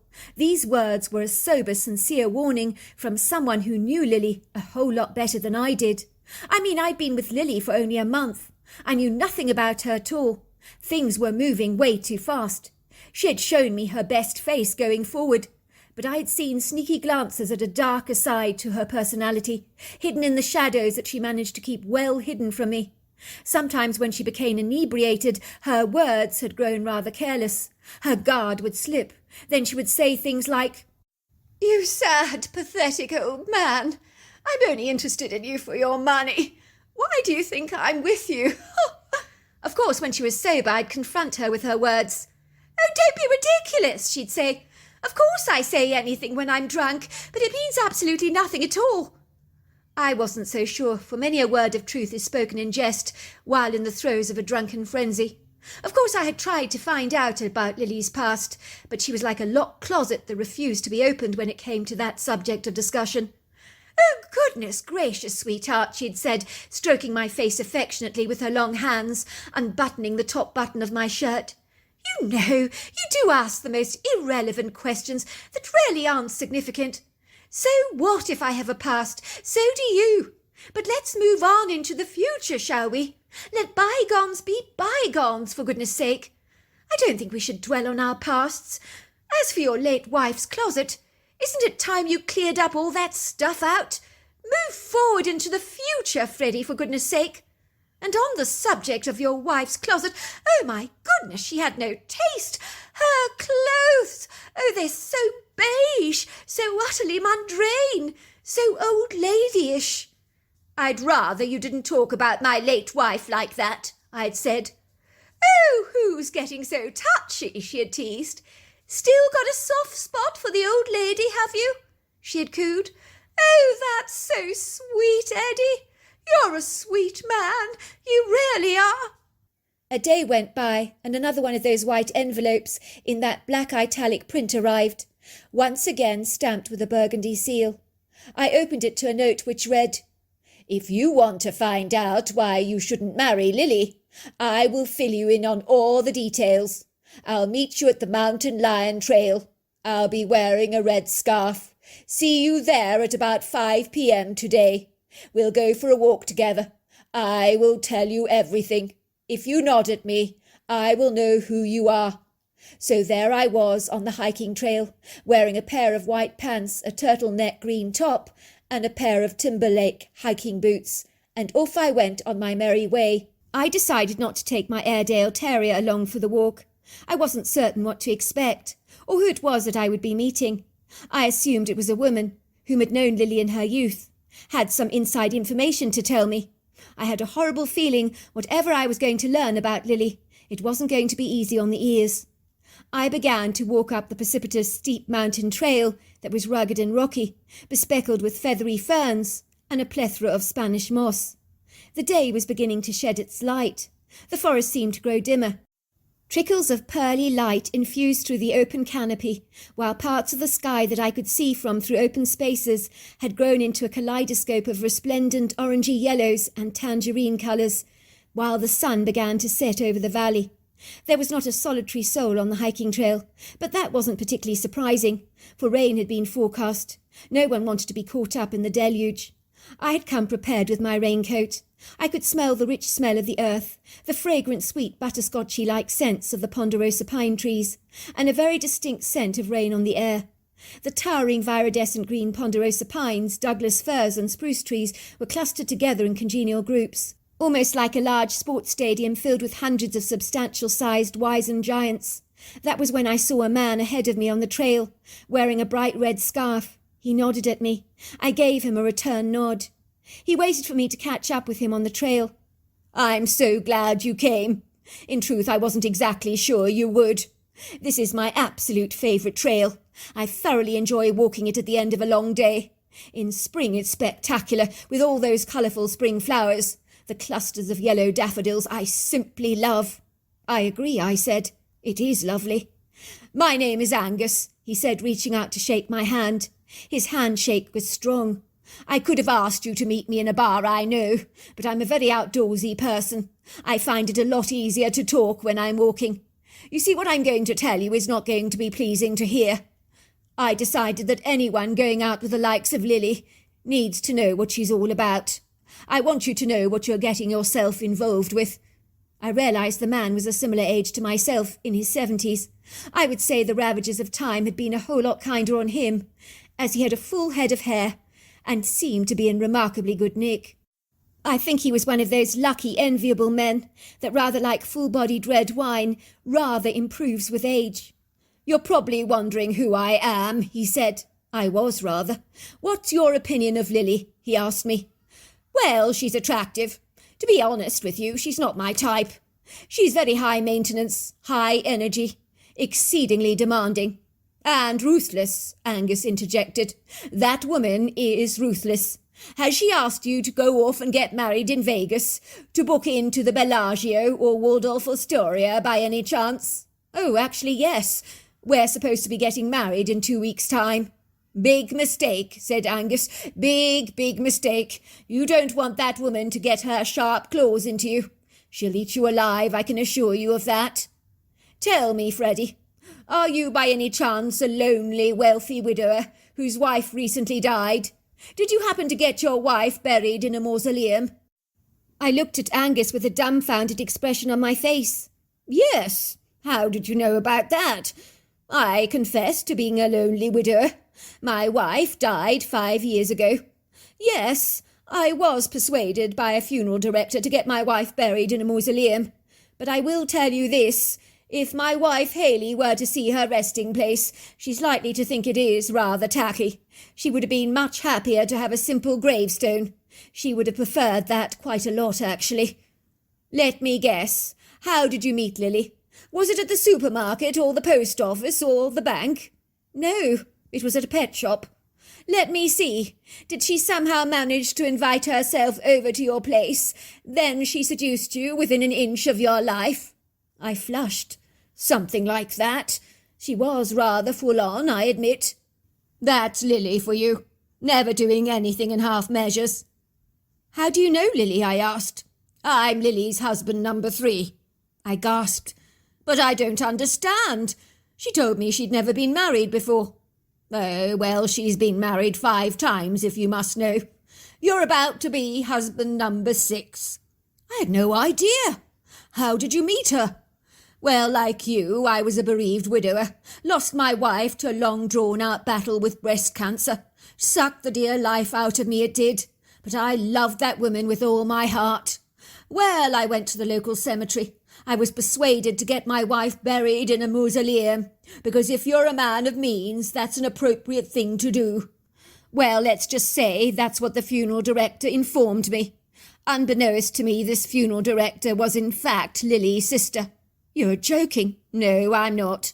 I was to discover that Lily's sister was giving her sister the men's names, who had the financial means to invest in a mausoleum for their wives' departure. Then Lily was forwarded their addresses and numbers by her own sister. I believe the 2 of them are in this together, looking to target lonely old men of means like you and me. What do you mean? Well, all 4 men that Lily married are now dead. They died in very suspicious, dubious circumstances. Lily cleaned them out, of course. Once they were dead, she inherited all their financial wealth and assets. She's already a rich woman in her own right, looking to get substantially richer with husband number 6, which is you. What do you mean they died in suspicious circumstances? I asked. Well, I think it was husband number 1 that was drowned in the bath with sleeping pills found in his bloodstream. Lily, of course, claimed he was suffering from insomnia, took the pills, fell fast asleep in the bath, subsequently drowning. Another husband was electrocuted in the kitchen. A dreadful accident with water and electricity when the fish tank suddenly collapsed. The other husband fell to his death from a high hill on a hiking trail. But Lily, of course, was nowhere to be found when it happened. Methinks that's all too convenient. The 4th husband, well, he was found dead in his car with a gunshot to the head. But Lily was away in Reno at the time. Awfully convenient. The police haven't been able to pin anything on her. But I've made it my business to warn any of her potential suitors of her nefarious intentions. Let's just say, bro, I believe you are living on borrowed time. When you come back from your wedding in Vegas, let's just say the clock is ticking for you. How come you didn't end up killed if all her other husbands died? I was one of the lucky ones. I happened to see that my wife's cell phone was left unlocked when she went for a shower. I discovered a whole lot of text messages between her and her sister discussing how she was going to finish me off. She came into the room with a towel around her head after her bath.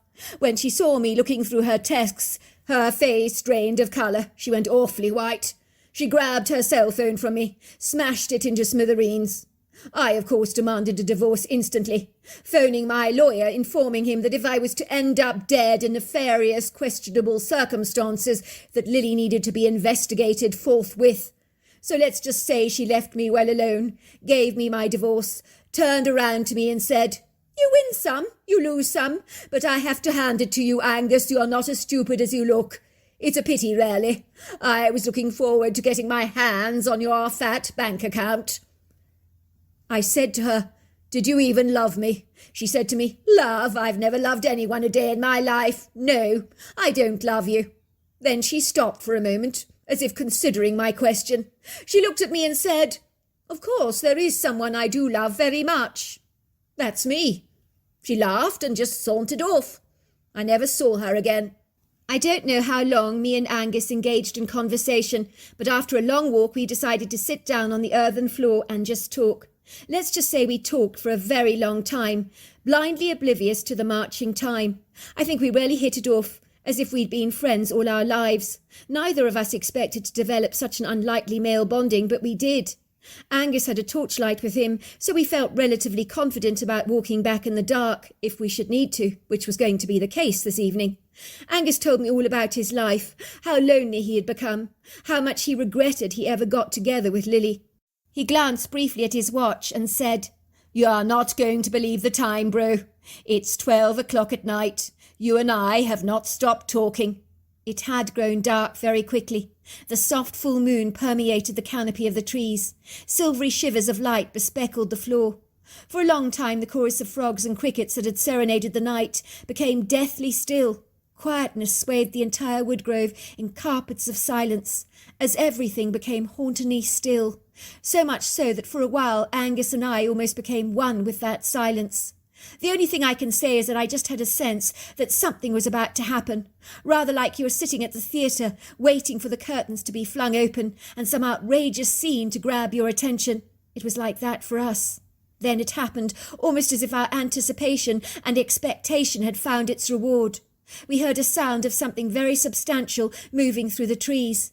If we'd been in the heart of Africa, I would have said without a shadow of a doubt that a rhino was thundering in the undergrowth. Even the grunting sounds we heard aligned with the sound of a rhino. I looked at Angus and he looked at me. Our enigmatic expressions told it all. What the heck? We were both thinking. Then we saw them. There were two dark, tall creatures running into the woods, one after the other. When they reached the slight open clearing, where there was a sizable space between the trees, the two creatures began to fight. The way they were fighting would make Mike Tyson's performance look like a pathetic pussycat. This was some fight, where fists and legs were incorporated and thoroughly engaged. I was to realise in shock horror that these were two Bigfoots, both male. They looked completely different from each other, almost like they were altogether two unique species. I think one had the hair colour of orangutan, the face of an ape, but he was huge, his silhouette humanoid. The other was a silvery grey. I discerned the silver-grey Bigfoot had rarely kind, intelligent eyes, whereas the other Bigfoot looked more like an ape. He wore a murderous expression upon his face. His blazing red eyes were demoniacal, almost evil-looking. The two creatures were as polar opposite as chalk is to cheese. I am in absolutely no doubt that an encounter with the benign, benevolent creature would be pleasant, and an encounter with the ape-like one would be a very precarious encounter indeed, for he was scary, intimidating, downright nasty and vindictive. Suffice to say, the expression that eyes are the windows of the soul could not be more apt in this case, for the eyes of these Bigfoots rarely did reflect their temperaments and indeed their hearts. They fought together, and the air was infused with the most repugnant stench of sulphur that became more pronounced as they fought. The two creatures were growling at each other like very aggressive, truculent dogs. It was without question the kind of contemptible fight that left you in no doubt that this was a flagrant fight to the death. I remember saying a silent prayer for the silver Bigfoot, who I knew I liked. It was like he had an aura around him that really was beguiling. It was the ape-like humanoid that sent shivers of dread dancing down my spine like electric shocks. I truly did not like him. Finally, with one last mighty blow to the head, the gorilla-like creature finally slumped to the ground. He became lifeless. I guessed he was dead. For some unexplainable reason, both Angus and I clapped and cheered in delight with the outcome to this fight. It was such a spontaneous thing for us to do. I did not even think of the ramifications, but the silver Bigfoot glided towards us, nodded at us, as if thanking us for our applause. Then he glided away into the woods. Marcus and I were about to go and examine the deceased body. Then we heard some very substantial sounds that obviously were from another Bigfoot coming our way. We sensed it might be one of the ape-like humanoids coming to pick up his fallen comrade, so we made a quick and hasty escape. Needless to say, this incredulous event marked the eve of a long-standing friendship between me and Marcus. We are both exactly the same age. We discovered we were at school with each other in our junior years, in the same class. It's a small world indeed. We were both lonely heterosexual widows, both in love with our late wives. I suggested to Marcus, who is like a brother that I never had, that he move in with me to my Queen Anne home. I have to say the arrangements has suited us down to the ground, for at my age having companionship is what counts. As for Lily, I don't miss her at all. When I met up with her with Angus by my side at a restaurant in Seattle, Lily took one look at the two of us together, knowing her cover had been blown, and promptly disappeared from my life. I never heard from her ever again, but I recently learnt she was convicted of murdering her most recent husband, so finally the law caught up with her. She'll now be spending the rest of her life in prison. If I'm grateful for anything, it is that Lily brought her brother into my life, and a random opportunity to meet a Bigfoot. So there you are. That's my story. Dear Sarah, and all your lovely listeners, it had been a while since my daughter Natalie had left home to live with her boyfriend Rusty. As a single mother, it was hard to see her pack up her bags to leave home, as irrefutably I was left with an empty nest, fully aware that I was all on my own. Granted, I had many lovely friends of similar ages to myself, all caught up in a similar conundrum, having to face the stark certitude that their kids had left home for good. I remember watching the birds nesting in my backyard, marvelling at their tenacious resilience in raising their young, and letting them fly far away, without fretting about it at all. Why could I not be like that, I'd wondered. It had not come easily to me, I'm afraid, as when Natalie announced she was leaving home for good, I felt as if someone had put a dagger in my guts. My friends had all audaciously assured me that they had felt much the same way when their kids had left home. Don't worry, Hilda. It'll get a lot better, I promise you. But you still have your husbands, I'd exclaimed defensively. I have no one apart from our dog Benji and our cat Antonio, and they're both long in the tooth now. Have you forgotten something, Hilda? We live in a university town, for goodness sake, so if you want to bring some youthful vitality into your home, just advertise for lodgers. Your accommodation will be snapped up in no time at all.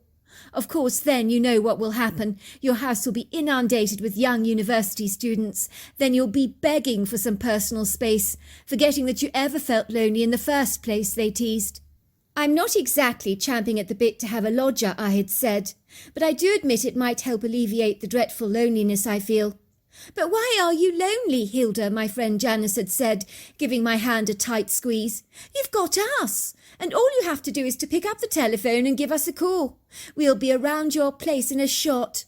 I said nothing, nodded appropriately at the right words, taking a sip of my Sauvignon Blanc, and inwardly squirming.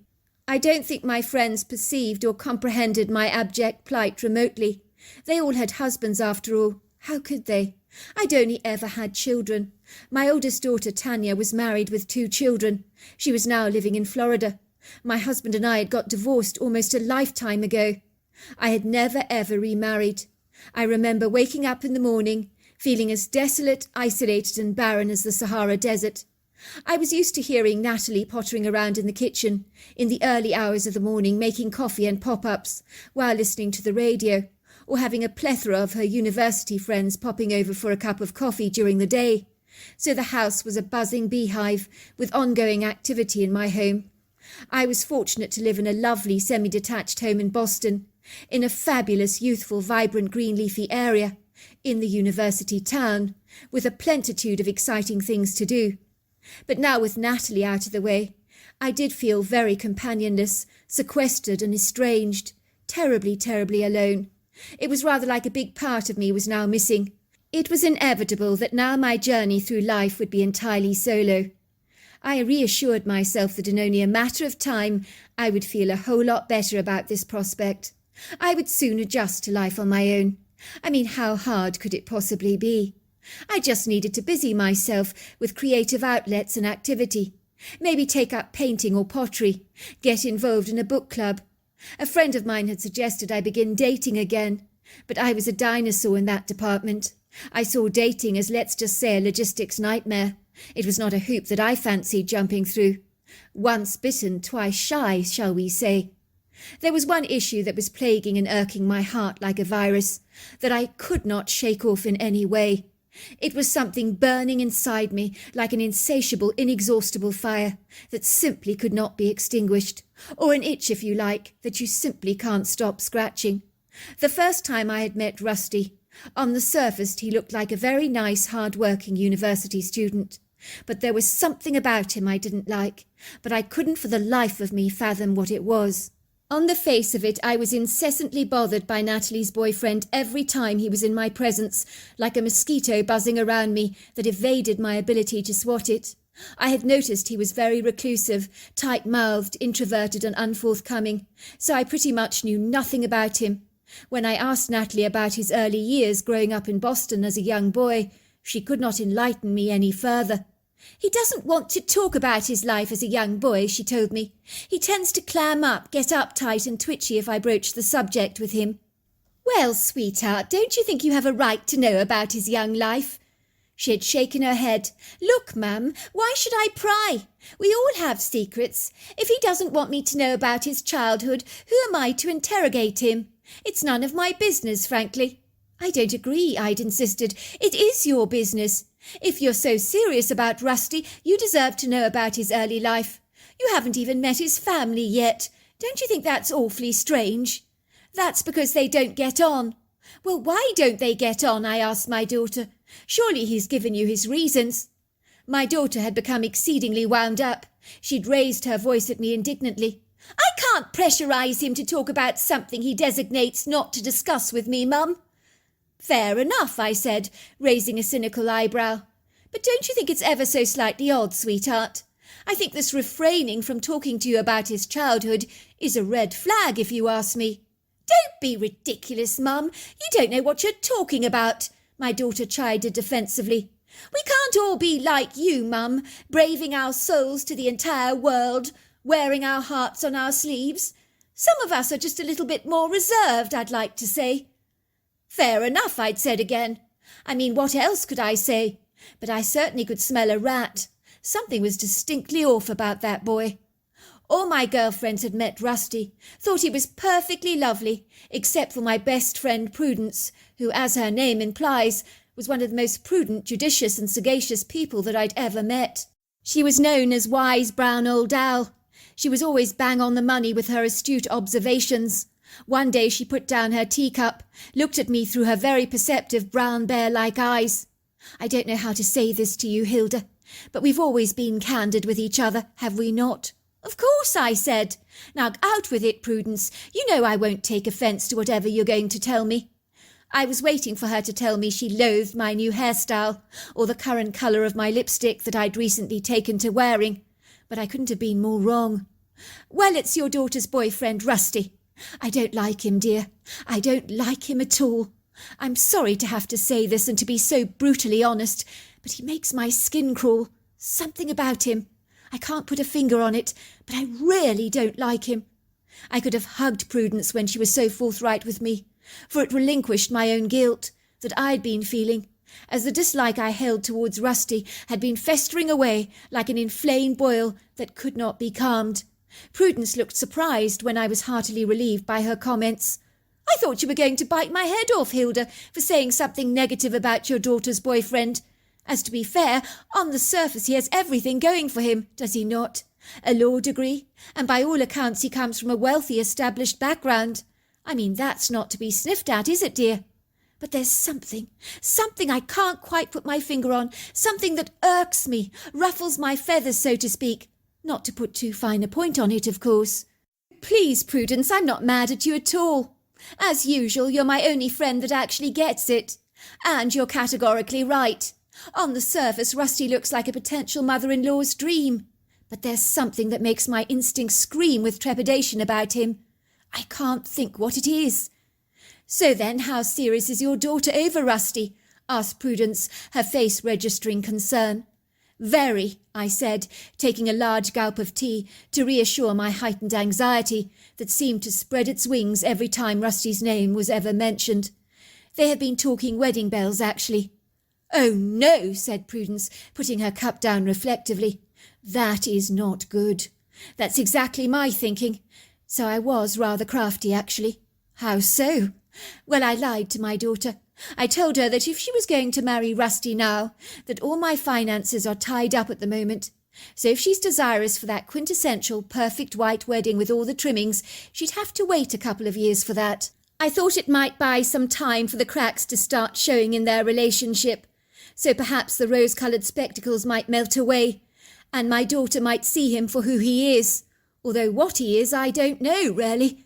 Clever girl, said Prudence. You're not just a pretty face, Hilda, dear. You're savvy and shrewd, let me tell you that.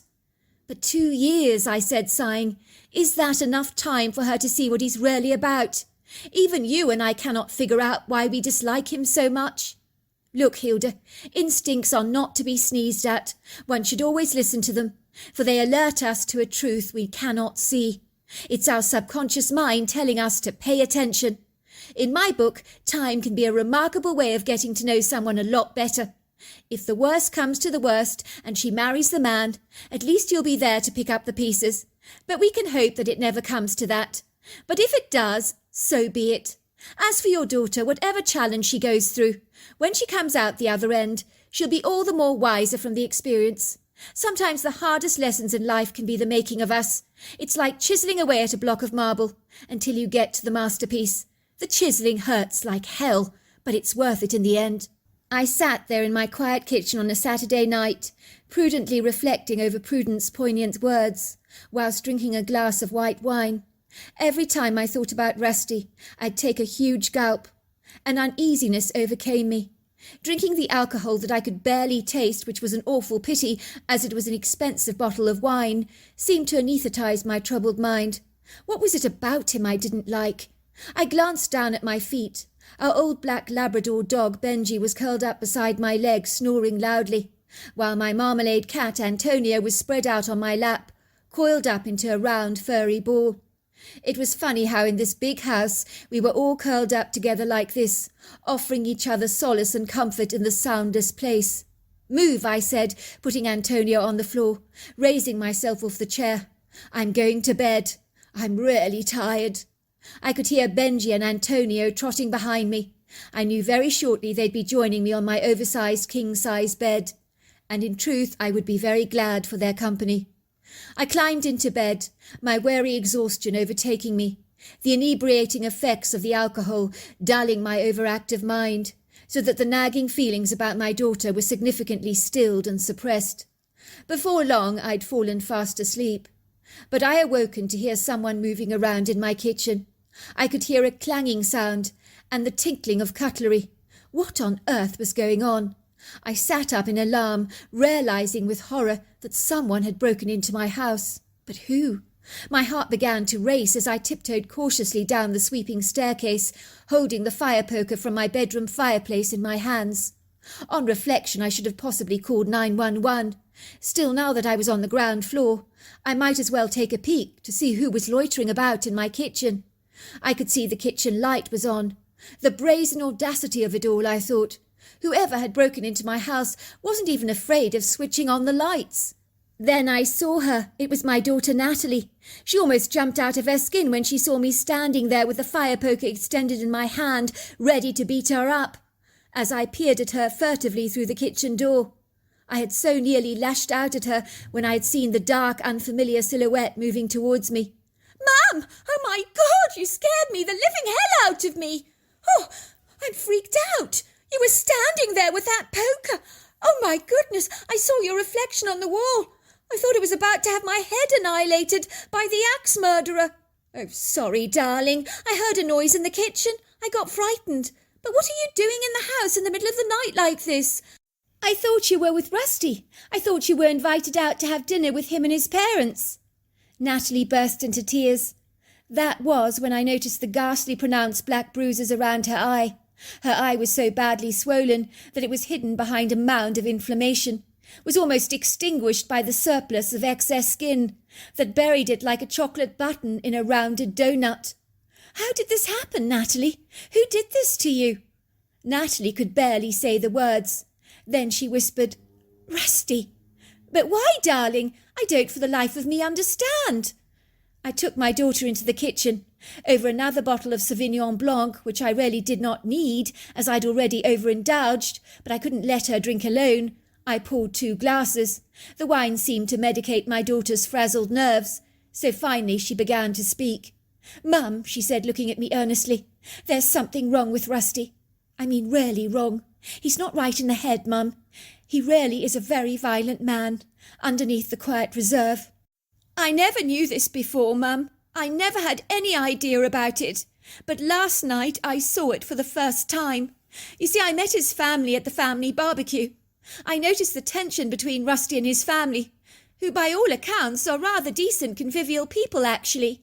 Nothing like Rusty declared them to be. I took Rusty's brother Duncan to one side and cross-examined him. According to Duncan, he's always been predisposed to violent outbreaks. Really, I said. His brother told you that? Natalie nodded solemnly. I liked Duncan very much. His brother was terribly nice. He actually advised me to end things with Rusty. Really, I said, raising a questionable brow. Well, I never. His own brother said that to you. Now that is one for the books. He said that I was a terribly nice girl. I deserved to know what I was getting myself into. He told me that Rusty was institutionalized when he was about 12 years old. He did terrible things, Mum. He beat up his own parents and his own siblings really badly. At one time, his mother's head injury was so bad she was taken to accident and emergency. Another time, he burnt the family house down. To a cinder, I gather. He even put a poisonous snake in his brother's bed once. He also put poison in a family casserole, which meant that the entire family, with the exception of himself, of course, had to be hospitalized and have their stomachs pumped. I gasped. That's appalling. Why would he do these dreadful things to his own family? I gather he has this insatiable anger. By all accounts, he was very quiet and subdued as a young boy. But whenever he got incensed about something, he became like a rabid dog. He would break things, become inflamed with anger, especially when he never got his own way. I gather he had no boundaries. He would physically attack his own mother. Sometimes it took more than 3 men to hold him down.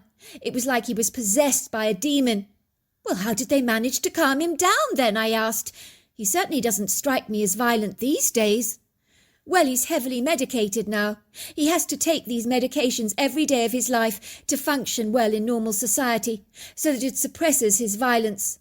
But his brother warned me, if he did stop taking those meds, there would be hell to pay, and that there was always the potential that something would set him off, even if he's on meds.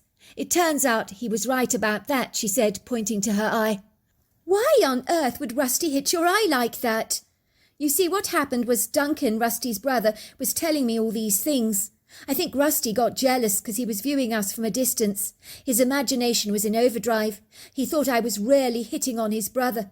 I'd never seen him like that before. He just began to beat up his brother. He then punched me in the eye. He was saying he would kill me. How dare I flirt with his brother so outrageously? Did I have no shame?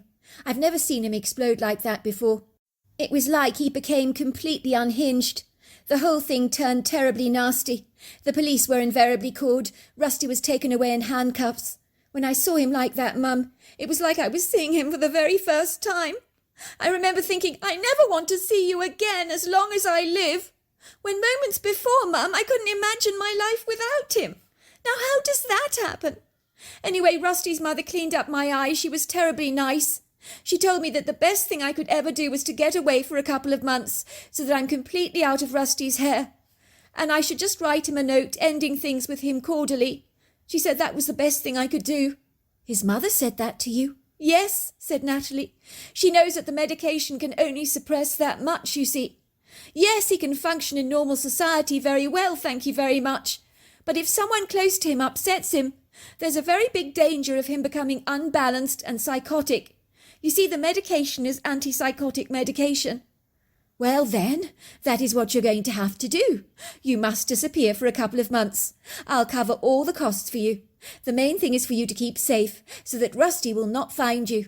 I'll plead ignorance if he should come by asking for you. Natalie's story. They never tell you, do they, that it can take a minute of time for your entire world to come crashing down, crumbling into hundreds of thousands of pieces, like a gingerbread house that has become brittle. What you thought was your life is now lying in your hands, rather like a broken piece of porcelain that no superglue in the world can put back together again. Rather like the nursery rhyme character Humpty Dumpty. Well, it had happened to me. The very man I thought I was going to marry had turned out to be a loaded landmine. It had all begun when Rusty had decided to take me home for a family barbecue. I think it's important you meet my family, but I need to warn you, we have never been close. There's a bit of bad blood between us, but the least said about that, the better." I had pressurized him to take me to meet his family. Reluctantly, he had agreed. It turned out to be a revelatory, life-changing experience, for the dynamics of his family was nothing like I'd expected or anticipated. I was soon to discover he came from a solid family background and was raised in a loving, nurturing environment. This I had not expected, for in the past when I'd broached the subject about his ambiguous childhood, it was always quickly shut down. We had talked about getting married. He had made it unequivocally clear that his family would not be invited to our wedding under any circumstances. I could see a hatred wash over his face. I wondered if he had been abused when he was younger. I knew this bad blood he was talking about was very significant. I wanted to get to the bottom of it, so I wasn't going to look a gift horse in the mouth. "I'd love to meet your family," I'd told him. As you can imagine, I was amazed that his affluent family lived 4 miles away from downtown Boston in Norfolk County, in the town of Brooklyn, 6 square miles of land, which is one of the largest towns in New England. It is the birthplace of the 35th President of the United States, John F. Kennedy, and is considered one of the best places to live in Massachusetts. So let's just say they were exceedingly well off, with very deep pockets. I have to say that when Rusty drove up the long meandering red brick driveway, framed by rolling, perfectly manicured viridescent green lawns, flower beds bursting with colourful perennials, a scattering of trees and perfectly manicured hedges of a colonial revival home, let's just say I was completely transfixed, as the ostentatious flamboyant house looked more like an imposing mansion than a house. It was a very large white 2-story mansion with huge windows, black shutters and a grey slate roof, along with a pedimented front doorway. "Your parents live here?" I gasped, suddenly feeling completely intimidated and so underdressed, realising that the jeans I was wearing didn't look appropriate for a home as sumptuous as this. "Don't feel intimidated. My parents are just regular people." Rusty had been absolutely right. His parents were indeed regular convivial people, not pretentious or conspicuously pompous in any way, which I'd rather suspected would be the case, before I saw their grand palatial mansion, that is. I couldn't fathom when we sat down to eat the sizzling delicious melt-in-the-mouth barbecue meat, with its aromatics caramelised-like smells, why his elegant, rather stylish, ill-at-ease mother kept giving me anxious, agitated glances. I had noticed that both Rusty's parents had given their son a wide girth when we had arrived on the scene. To be fair, his mother had managed to give him a half-hearted hug, saying, "It's nice to see you, dear." "And who is this that you have here?" she said, giving me a warm, welcoming smile. "This is my girlfriend, Mum. Natalie is her name. I thought it was time you met her." "I see," said her mother, eyeing me up and down with a worried look on her face. I could see her recoil and shudder almost as if she was afraid of her own son when he brushed past her in the entrance hall. It was like she actually flinched, as if she half expected him to punch her. Rusty's father appeared to be very guarded in his conversation, while he kept his wary eyes pinned on Rusty, as if he felt his own son could not be trusted. While we were sitting eating the most delicious meat at the table, the awkwardness had been so unsettling, as no one had said anything. The conversation had been as stiff as a starched collar. I knew something dramatic had happened in this family, as even Rusty's 2 brothers looked as if they would rather be anywhere else in the world than having lunch with their older brother.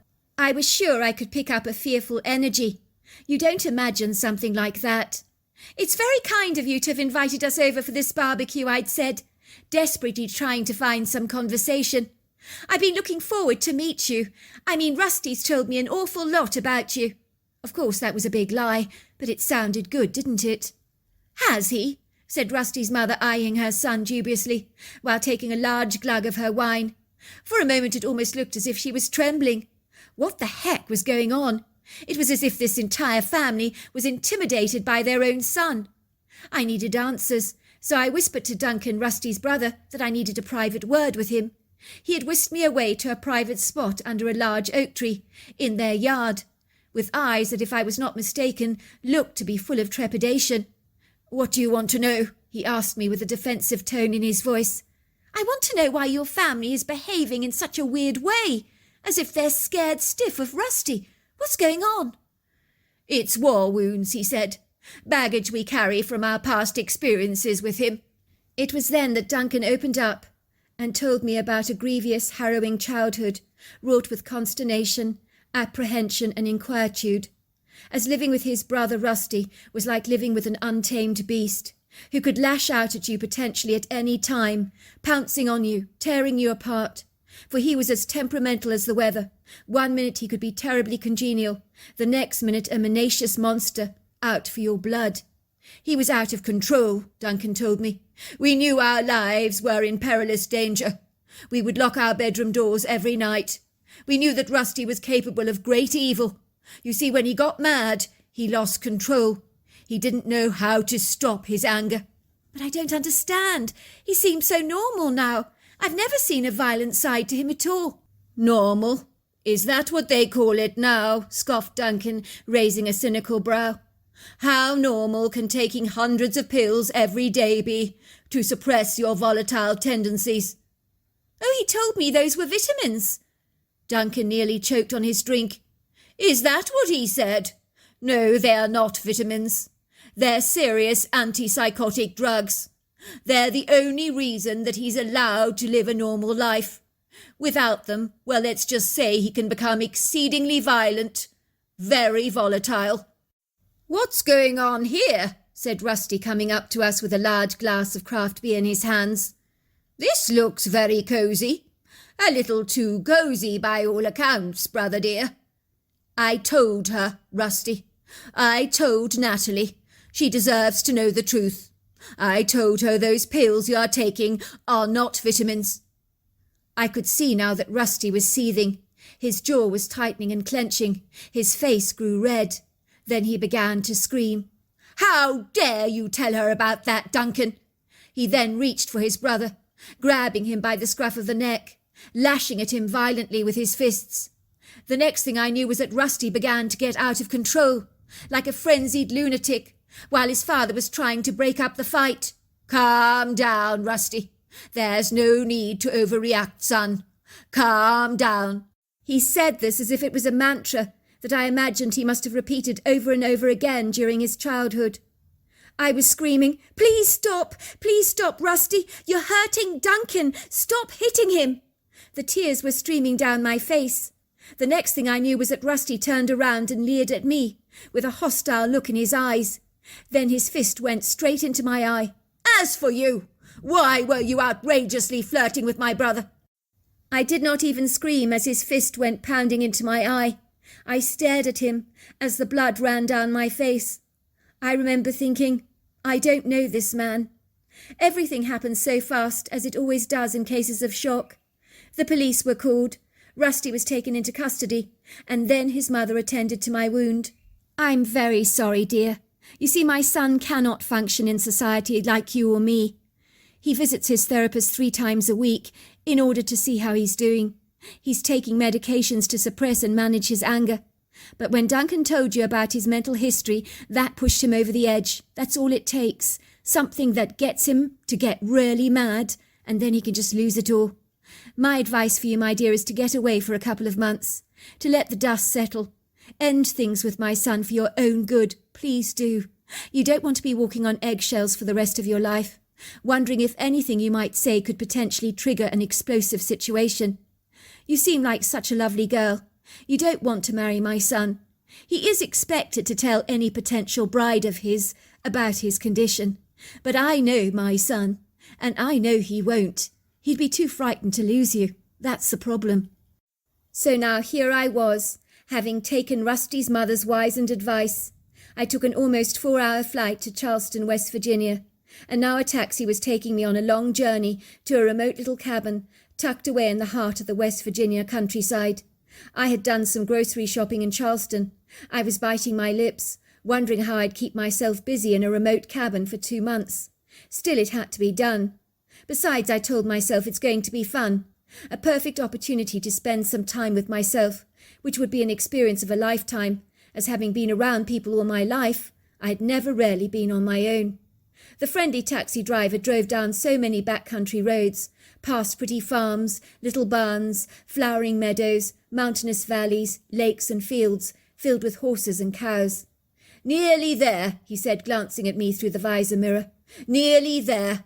The taxi turned down a dirt road, where the dirt was siphoned up in the air, while the stones on the side of the road began pelting the car's undercarriage with pings and bangs.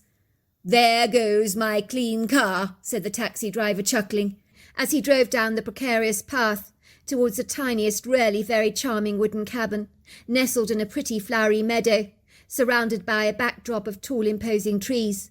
"Very charming," said the taxi driver. "What a delightful cabin. Are you a writer by any chance?" "Actually, no, I'm not. Why do you ask?" "Well, it's only because it's often writers, poets and painters I tend to drop off in remote locations like this, where it's terribly beautiful. They always tell me places like this inspire the creative juices to flow. One lady, a famous writer I know, she had writer's block for over 2 years. Couldn't put a pen to paper. She came out to a cabin like this. Within a month she was well on her way to writing a bestseller. I must say, if I stayed in a place like this, I would write a masterpiece myself." "Oh, so you write as well?" I asked curiously. "No, madam, I don't," said the taxi driver, giving me a big wink and taking my suitcase out of the trunk. "What I'm saying is that even the most uncreative people who can't string 2 words together are going to have more imagination in a place like this, surely." "Maybe you're right," I said, glancing around at the stunning views. "The place is spectacular, dreamy, romantic." "So why are you here, then?" asked the taxi driver, "if I may be so impertinent as to ask you. A young girl staying in a remote cabin like this? If you're not a writer, not an artist or a painter, my next guess is you're running away from something. Am I right, or am I right? Possibly an abusive partner. I'm guessing that by the nasty black eye of yours." "You're right," I said. "You've hit the nail on the head there." "Well, if you ask me, you're well rid, and this is a perfect place to hide out." "Maybe, but I'm just concerned that I'll not cope with being alone in a place like this." "You've never been alone before?" asked the taxi driver in surprise. "No, I can't say I have." "There's nothing like it. It's a treat to be with yourself, without a solitary soul in sight, you mark my words. As my wife says, solitude is very good for the soul. The trouble with our lives these days is we're all far too busy, way too hectic. So slowing down and connecting with nature is a very enriching experience indeed." The taxi driver pulled out his card. "The name's Dan. If you need to go shopping in Charleston for some shopping, give me a call. I'll give you mates' rates, I assure you." "I will," I said. "Thanks, Dan." It was after Dan drove his taxi down the driveway. I now realised I was truly alone. I didn't feel apprehensive or nervous as I'd expected to. Instead, the idea of being on my own was actually growing on me, rather surprisingly. After the shock of realising the man I believed I loved was not whom he appeared to be. Maybe being on my own was the perfect way for me to heal. If nature could cure writer's block, then it could almost certainly heal my broken heart. I settled into the rustic cabin so seamlessly. I'd rented it out from a local farmer. He left me a note saying, "Welcome. We'll pop around to see how you're doing. Need anything? Don't hesitate to call." The picturesque cabin was very basic, Arcadian, primitive and rudimentary, with a large fireplace, a king-sized bed, a settee, a bookcase, a small little kitchen area with a gas refrigerator, a cooker and a large wooden table with chairs. There was an outside outhouse and, of course, a water tank, along with several gas lamps, as there was no electricity in the cabin. I had learnt that the cabin was very old. I could almost certainly believe it. It looked rather like an old miner's cabin, but in its rustic simplicity it was incredibly charming. In the days and weeks that followed, I settled into my solitary life as seamlessly as a duck to water, which surprised me most of all. Sometimes I would take the occasional trip to Charleston to stock up on groceries and to get a decent hot shower there to freshen up. I have to say I was beginning to really enjoy this solo adventure, I felt as if I was flourishing inwardly in this remote location, rather like a plant you relocate in an unlikely spot in your yard, and it begins to take off when you least expected it to. When I rose early in the morning, the flowering meadow would often be full of deer and rabbit bounding around. The fauna and flora were breathtaking. The rear side of the cabin was heavily flanked by towering oaks, red budwoods, honey locusts and pine trees. There was a pretty little stream that meandered through the woodgrove, where the fast-moving water whacked its white foaming waves against a kaleidoscope of different colourful rocks. There was also a small little rocky embankment on the side of the stream, with hundreds of smooth rocks that jutted out of it, that became perfect chairs where you could sit over the water. It was ironic that the taxi driver had talked about writing, as I began to start writing poetry. My creative juices were inspired in such an idyllic, tranquil and natural environment. I would sit on one of those large, smooth rocks by the water. I would begin to write. Sometimes I was there for absolute ages, losing all track of time, as the day melted away all too quickly, like a fast-burning candle on its wick. I would take an early morning walk, moments after the sun rose over the valley into the woodgrove. There are no words to describe how transfixing this glorious place was, especially when it burst forth to life with the chirrups, tweets and warbles of birdsong. I'd often encounter random wild animals, like a stray fox, deers and squirrels. I loved how green and viridescent the forest was, how the towering majestic trees seemed to almost hug me with their convivial energy. I adored the way the soft shafts of sunlight danced through the open canopy, bespeckling the floor in a soft ethereal light. Some of those trees were so masterfully tall, I would practically have to crane my head just to see their leafy boughs. It was on the last week of my stay in the cabin that I began to notice a remarkable change in the ambience and vibrational atmosphere when I ventured out into the woods. I would set off early, armed with my thermos of coffee and my textbook and pencil in hand, upon which I would write down my poems. But on this particular occasion when I entered the woodgrove, something was different. There was a shift in the all-embracing vibe. It was then that I realised the woodgrove seemed to mute, as the birdsong dissipated like the smoke from a chimney. It became ominously still, although there was a gentle breeze blowing through the trees. Yet everything became so quiet that the sound of silence was a little disturbing. It did send prickles of apprehension down my spine. That was when I got the overwhelming feeling that I was being watched. I could feel eyes on me. But as I scanned the forest, I saw no sight or sound of anyone. I told myself I was being awfully silly, but then I felt it again, the eyes on me. "Is anyone out there?" I called out. "Is anyone there?" But I was met with the sound of silence. Then I was convinced I had seen a head peeking at me from behind a tree trunk, but when I went to investigate, the tree trunk, there was nothing there. I made my way to the stream and sat there watching the water. As I was sitting there, something began throwing little pebbles at me. "Is anyone out there?" I called again, but I was met with silence. I could swear I'd seen a head behind a branch, peeking at me. I kept reassuring myself that I must have been imagining things. That night I must have been woken up in the early hours of the morning at about 1 o'clock. I was awoken to the inauspicious, portentous sound of something heavy-footed and ponderous stomping around the cabin.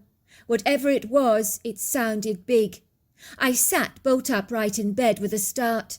It was the first time in my stay at the cabin that I began to feel seriously afraid. I could feel the hair prickling up at the back of my neck. Something was out there, but what? I grabbed the fire poker from the fireplace and proceeded towards the door of the cabin, putting my ear to the door.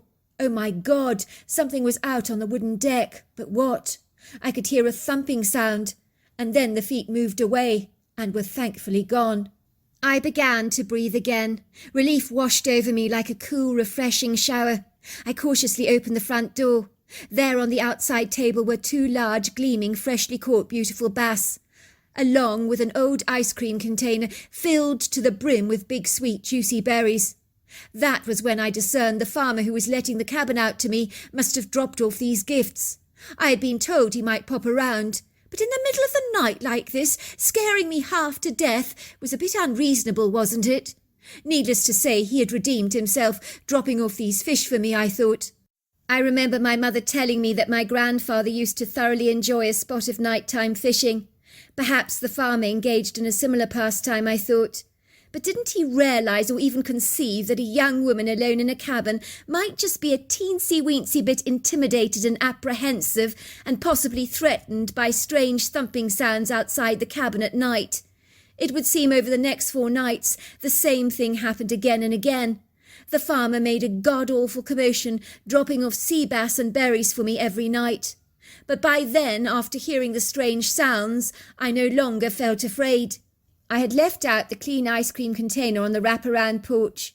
It was refilled every night with big, fat, juicy berries.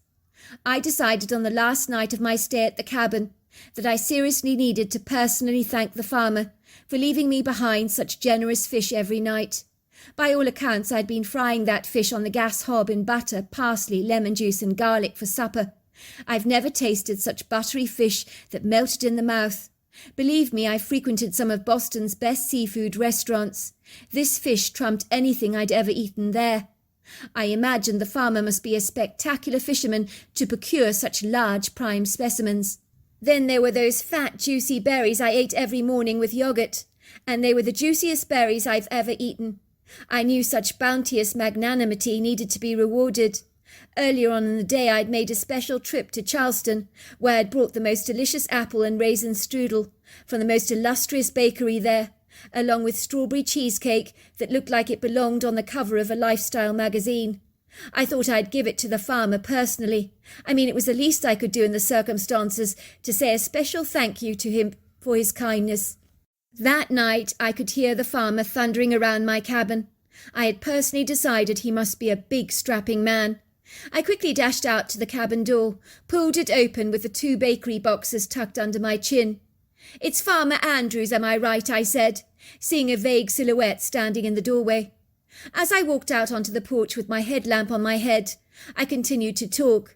"Now I must thank you, Farmer Andrews, for the delicious fish," I said, holding the baker's boxes out to him with my hand. But as my squinting eyes gradually adjusted to the light, that was when I soon realised I wasn't looking at a farmer, but a Bigfoot.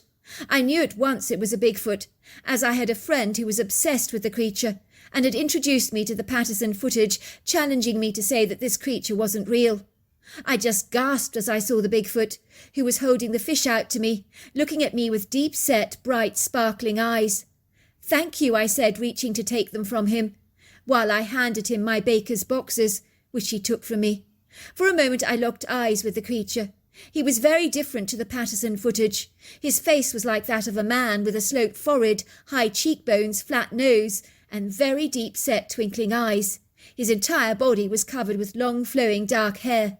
He was incredibly big.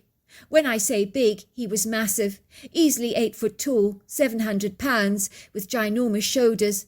Not for a single moment did I feel dismay or foreboding, but I will tell you this.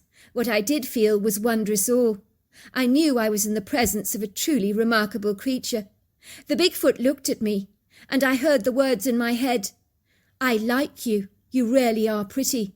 I was thinking, did I really hear that?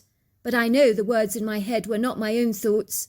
Besides, I've never considered myself pretty, so I wouldn't even think that. He opened the baker's boxes and let out a huge, delighted whoop. He dipped his finger in the apple strudel, took a taste, and whooped again. I laughed because his expression was rapturous, as if I'd given him a cheque for $1 million. But when he tasted the strawberry cheesecake, let's just say the whoop went up several more syllables. He took another big bite. "Thank you so much for the fish," I said to him in English, "and the berries. They were wonderful." The creature nodded at me, and I swear he smiled. I watched him gliding away into the forest. He was carrying the baker's boxes with him, looking terribly pleased, glancing over his shoulder at me a couple of times. Then he was gone. The next morning when I awoke up, the farmer who'd rented me the cabin arrived on the scene to apologise profusely that he hadn't popped over to see me sooner, to ask me how I was doing. But his elderly mother had been poorly, so he'd been visiting her regularly in a nursing home. Suffice to say, when I returned home, I discovered that Rusty had been admitted to the psychiatric hospital for further treatment. He wouldn't be coming out of the place for another 6 months, so I need not have spent 2 months of solitude in a cabin. But I'm so glad I did, as in this transfixing, magnificent place, I found nirvana. I found the beauty of solitude. the joy of a butterfly darting over a flower, the pleasure of watching water crashing over the rocks, the majesty and grace of the tall imposing trees in the wood grove, a talent for writing poetry, and an anomalous encounter with a Bigfoot that might just have fancied me a wee little bit. Hence all the generous gifts he brought me daily, that I'm so glad I reciprocated. So there you are. That's my story. Dear Sarah, and all your lovely listeners, most of us may have a secret of some kind, or we did at some point in time. I most certainly do, for if I was to share this secret, it would end up causing hurt to the people I love, which is why I would never share it with anyone. Sometimes we need to keep a secret for the greater good, to protect those we love from being hurt, offended, or even disappointed, either in us or in someone they know. It may be something we did in the past that brings us a measure of shame, self-recrimination, or even disgust. Perhaps we may feel somewhat demeaned, embarrassed and humiliated by our own indiscretions, so we choose not to share them with others. Maybe it's a skeleton in the cupboard we keep from our children, for if they knew how out of control we were when we were their age, they might use our secret as a weapon against us. Well, Dad, I know you smoked weed when you were young. Why can't I? It might be an undisclosed secret that is so unfathomable, inexplicable and inscrutable that if you were to share it with someone, they might think you were completely deranged or off your head. So it's in your best interest to reveal nothing to them, to keep your mouth tightly and firmly shut. The latter was the reason my grandfather sat on his secret for over 50 years, a secret that he chose to share with me one bright spring morning, an ordinary day that turned out to be extraordinary with his outlandish revelation. I remember at the time thinking, could this actually be true? There's no way this is true. But as my grandfather told me the story, his eyes clouded up with tears, his square jawline clenched, I knew then, without a shadow of a doubt, that this tragic, profound, esoteric story was indeed true. It was a personal story I was to tell my grandfather that enabled him to tell me his story. So sometimes when we share a secret all of our own, another secret that we may not have been privy to hearing may be manifested to us out of the blue, like a crab suddenly crawling out of its seashell. This was certainly the case with my grandfather's secret. Ironically, he told me this remarkable story on a day when the innocence of the new morning had just begun. It was a beautiful sunny day. The soft shafts of sunlight twinkled through the kitchen, casting their gentle shadows onto the flagstone floor. It would seem that as spring had made her presence known, the colder days had been hijacked by a change of season. Ostensibly, my grandfather's two Great Danes, Molly and Pluto, gobbled up this gorgeous sunlight with a thankful gratefulness as they strategically positioned their long bodies on the floor. Their short grey coats could absorb every drop of this sunshine with a ravenous appreciation. It had been a cold, hard winter, most especially the month of January, when keeping warm in the large farmhouse had almost been impossible to accomplish, as the large, open-plan, spacious rooms were never easy to heat. So me and my grandfather, along with the domesticated animal congregation in the house, had effortlessly gravitated towards the library. It was a small room, but generous, with floor-to-ceiling bookshelves filled with quality hard books, some that are long since out of print, but made excellent reading material. The library was a resplendent, sumptuous, cosy room, painted in a deep vintage red colour, with a gleaming oakwood floor, a huge, magnificent Persian rug done in rich sequences of red and blues, a scattering of the most comfortable, durable white linen settees you've ever seen in your life, along with a very ornate, grandiose marble fireplace where my Gramps would light up the most sensational fires that would crackle away happily in the hearth, warming up the entire room so generously. It was hardly surprising that we loved that library so much, as nipping off to the other rooms in the house was rather like leaving behind the warmth of Hawaii and venturing boldly into sub-zero Arctic conditions, like the intrepid explorer, into the rest of the house. By all accounts, you could be forgiven for expecting to see a polar bear loitering around one of the other bedrooms, as that was how freezing cold the other rooms in my grandfather's house were. In a nutshell, it was hardly a surprise that in the library every member of our household, which included the two big fat tabby cats that had grown substantially oversized, not only from their regular feed, but by dining out on half the rat population in the outside barn, which they stealthily hunted during the twilight hours. The vet had looked at my grandfather disapprovingly when seeing the size of those cats' girths at their last appointment. "I don't know what it is about American cat owners," he said dismissively, giving my Gramps a steely, rather judgmental look, "but we allow our cats' waistlines to get out of control. I regret to have to tell you this, Mr. Pennington, but both Oscar and Morris here are morbidly obese." He said that in such a solemn voice, as if he was telling my Gramps that his cats had a rampant form of cancer or only days left to live. "I assure you, Doc," my grandfather had told him, "my cats are on a reduced-calorie kibble diet, but they are feasting on the rats in my barn. That is what is making them very fat." I don't think the vet believed my Gramps, but it was definitely true, every word of it, without exaggeration. Needless to say, it was clear the vet did not believe a word of it. "Well, cut down on giving your cats treats, Mr. Pennington," he told my grandfather. "You need to be cruel to be kind. All too often cat owners give their cats a little sliver of chicken here, a piece of ham there, and it all adds up, and the calories get ludicrously out of control." You're probably wondering why I was staying on my Gramps' farm alone. You would be right to ask that enigmatic question. I had moved into my grandfather's farmhouse, where I was to live with him exclusively for an entire year, a privilege and an honour that I delighted in, for my grandfather was my very best friend. We had always had a great connection. My grandmother, along with her best friend Nancy, my mother and father, were all going on a round-the-world trip for an entire year, on an exotic cruise liner. So while our family was out painting the world red, popping champagne on the equator, my Gramps and I were spending quality time together. My Gramps had no desire to globetrot. He wanted to man the fort, looking after the farmhouse he loved so much. I was being homeschooled at the farm, as I was 12 years old at the time.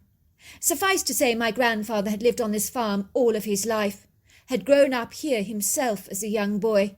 It held for him so many wonderful nostalgic memories.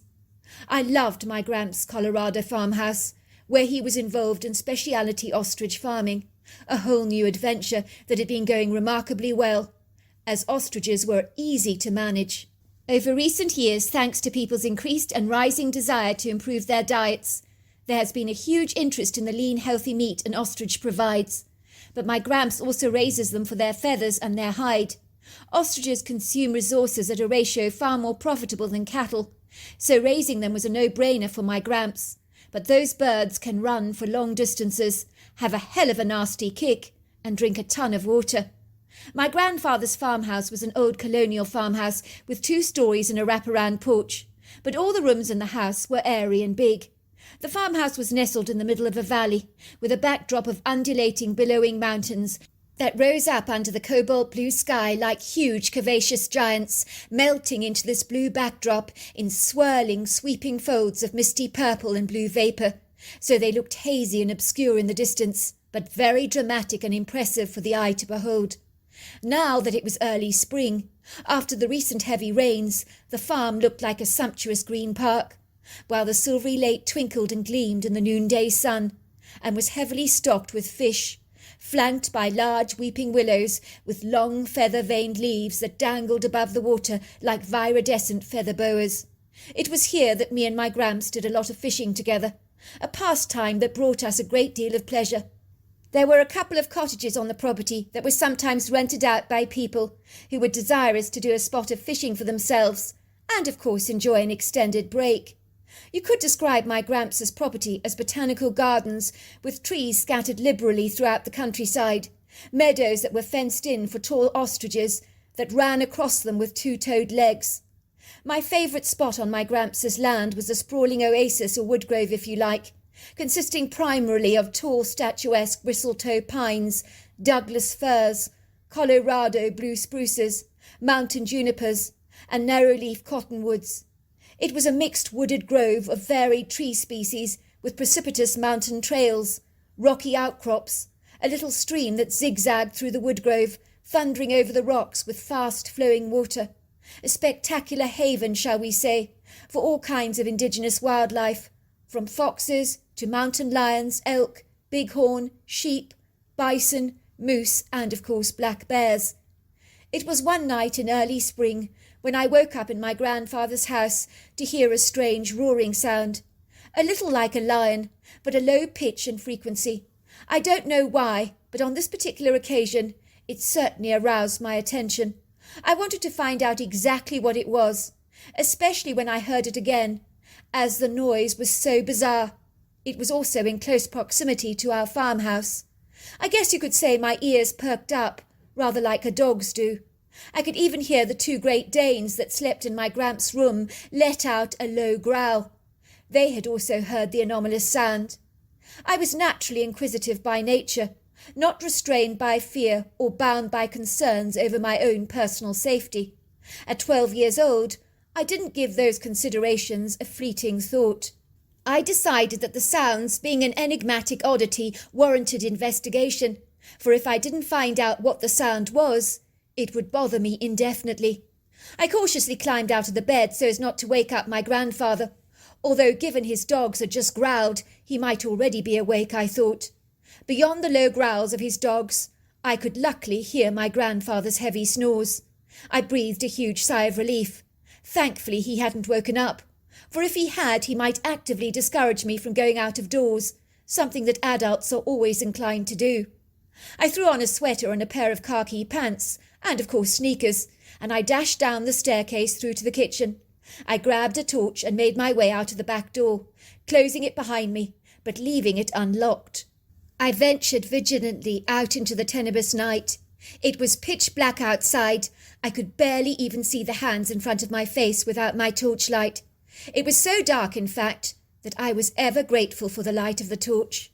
Everything was steeped in a velvety black darkness. The thin crescent moon seemed to cast faint shadows over the landscape, and as for the twinkling stars, they seemed dim by a slight mist. I suddenly heard the screaming sound again. I realized it was coming from the ostrich enclosure. I do know that male ostriches make a booming sound. Maybe that was the strange roaring noise I'd heard. It was rather peculiar, as I noticed that the normal nightly sounds of the crickets and frogs seemed absent, which was highly unusual, as I'd never known them not to entertain the night with their usual animated, jubilant song. Ostensibly, apart from the strange sound I had heard, everything was inauspiciously quiet. I moved cautiously towards a field of ostriches. I could see they were gathered together in a large, tight flock. They seemed fixated by something, their eyes pinned on a crouched, shadowy silhouette that was in the middle of the field. It looked like something 4 foot off the ground, that appeared wide, darker than the night. The mystifying aberrant behaviour of the ostriches was very weird, incongruous and atypical for them. I'd never seen them so subdued, still and quiet, almost as if they were locked under some kind of peculiar, mesmerising trance. I crawled under the fence, darting from one tree to another. Finally, when I was close enough to the idiosyncratic figure in the field that beheld the ostrich's unmitigated attention, I spontaneously, in my heightened perplexity, cast the light of my torch on the figure. Then it stood up, proud and tall, turning around to look directly at me, its deep-set eyes giving off a red, menacing eye-shine. Whatever it was, it didn't like the light of my torch. For a moment my eyes were a little out of focus, trying to adjust to the light to see what it was. I gasped in horror as I realised that the creature standing up, with loose ostrich feathers in one hand and a deceased ostrich torso in another, was a Bigfoot. I think he'd been sitting in the middle of the field, plucking the ostrich feathers out of the torso. Possibly the strange noise was from the ostrich he had recently killed. I couldn't be sure about that. Until this moment in time, I hasten to say that I'd never ever perceived that Bigfoots were real. The creature scrunched up his eyes due to my torchlight, waving my light away from him, as if to say, "Stop shining your torch in my eyes. It's bothering me." The creature, standing up on 2 feet, was about 8 foot tall, 700 pounds. His hair was darker than the night, long and full. The creature looked at me, pulling back his thin lips, letting out the most terrifying roar. that was very definitely personal. It was directed at me. He didn't want me ogling him in any way, like I was now. For a moment I didn't move, barely flinched even. Much like the ostriches, I seemed locked in a trance-like state. I found myself unable to react. I was frozen to the spot like a big, gormless, ineffacious lump of ice. It was only when the creature roared again that I jumped out of my skin and reacted, springing into action, where I began to hightail it back to the farmhouse, my adrenaline pumping through my veins speedily, my heart thundering in my ears. I was puffing, panting, and gasping for breath. I could hear the Bigfoot pounding the ground behind me, almost as if he was chasing me. I was certain he was. His feet, when they hit the ground, were ponderous and heavy. I could hear his breathing, which sounded exactly like a horse. It felt as if he was a hair's breadth behind me, but when I turned around, he was thankfully gone. I think he just wanted to scare me off. All I know is that I raced into the kitchen, locked the door behind me, literally falling to the floor in an exhausted, deflated heap, while I tried to gather my composure, which seemed to have abandoned me. In my heightened state of shock, I was shaking like a jello, seemingly so impotent and powerless to gain any sense of calm perspective. My grandfather's 2 Great Danes were at the kitchen door, growling fiercely. They must have sensed or even smelt the Bigfoot. The next morning when I came down for breakfast, I could smell bacon permeating the kitchen, with its mouth-watering smoky aroma, as my Gramps was frying eggs and bacon over the range. I was hungry, that was for sure. "That smells yummy, Gramps," I said, wondering whether I should tell him about the previous night. Would he believe me if I told him I'd encountered a Bigfoot? I was sure he wouldn't. "Good," said my bemused Gramps, looking somewhat distracted and preoccupied, as if his thoughts were 100 miles away. "What's wrong, Gramps? You look slightly flustered and bewildered this morning." "Maybe it's because I am. I think bewildered is a very good word to use in the circumstances. Something has neatly plucked out the ostrich feathers of one of my birds. It would seem my injured ostrich, the one with the very bad limp, well, he was killed last night, but by what I cannot imagine. That's my big conundrum this morning. To all intensive purposes, the only creature possible of plucking ostrich feathers out of a bird this neatly has to be a man. Weirder still, the 2 long legs, the neck and beak, are lying neatly together along with the feathers. Now, if a wild cat had attacked that ostrich, it wouldn't leave the feathers, neck and legs in such a neat pile. Not possible. It couldn't do it. On the contrary, there would be feathers scattered everywhere. It is an enigmatic situation, to say the least." I flushed red, knowing that I had the answers to his enigmatic question, but I was reluctant to be forthcoming. Finally I piped, "Gramps, do you believe in Bigfoot?" My grandfather did not answer me. His brown eyes, that had been pinned on me for a moment, quickly darted away, as if he didn't want me to see his expression. I knew then, in that instant, that he had seen a Bigfoot before, so I immediately relaxed. "Well, Gramps, last night I heard a strange roaring sound like a lion, so I ventured out into the field. It was very dark out there, but I knew the screaming sound was coming from the ostrich enclosure. All the ostriches were behaving very strangely, as if they were under some kind of hypnotism or trance. They were gathered together in a large cluster, watching a large male Bigfoot plucking out the feathers from one of the birds. I shone the torch on him, which he did not like. He kept waving it away from me, crinkling up his eyes as if the light of my torch was hurting him, making him squint. He then roared at me aggressively. He chased me away from the enclosure. He scared the living daylights out of me, Gramps. I was terrified." "Well, he got rid of our injured ostrich for us, which isn't a bad thing. It was in terrible pain. I was in 2 minds about what to do with him.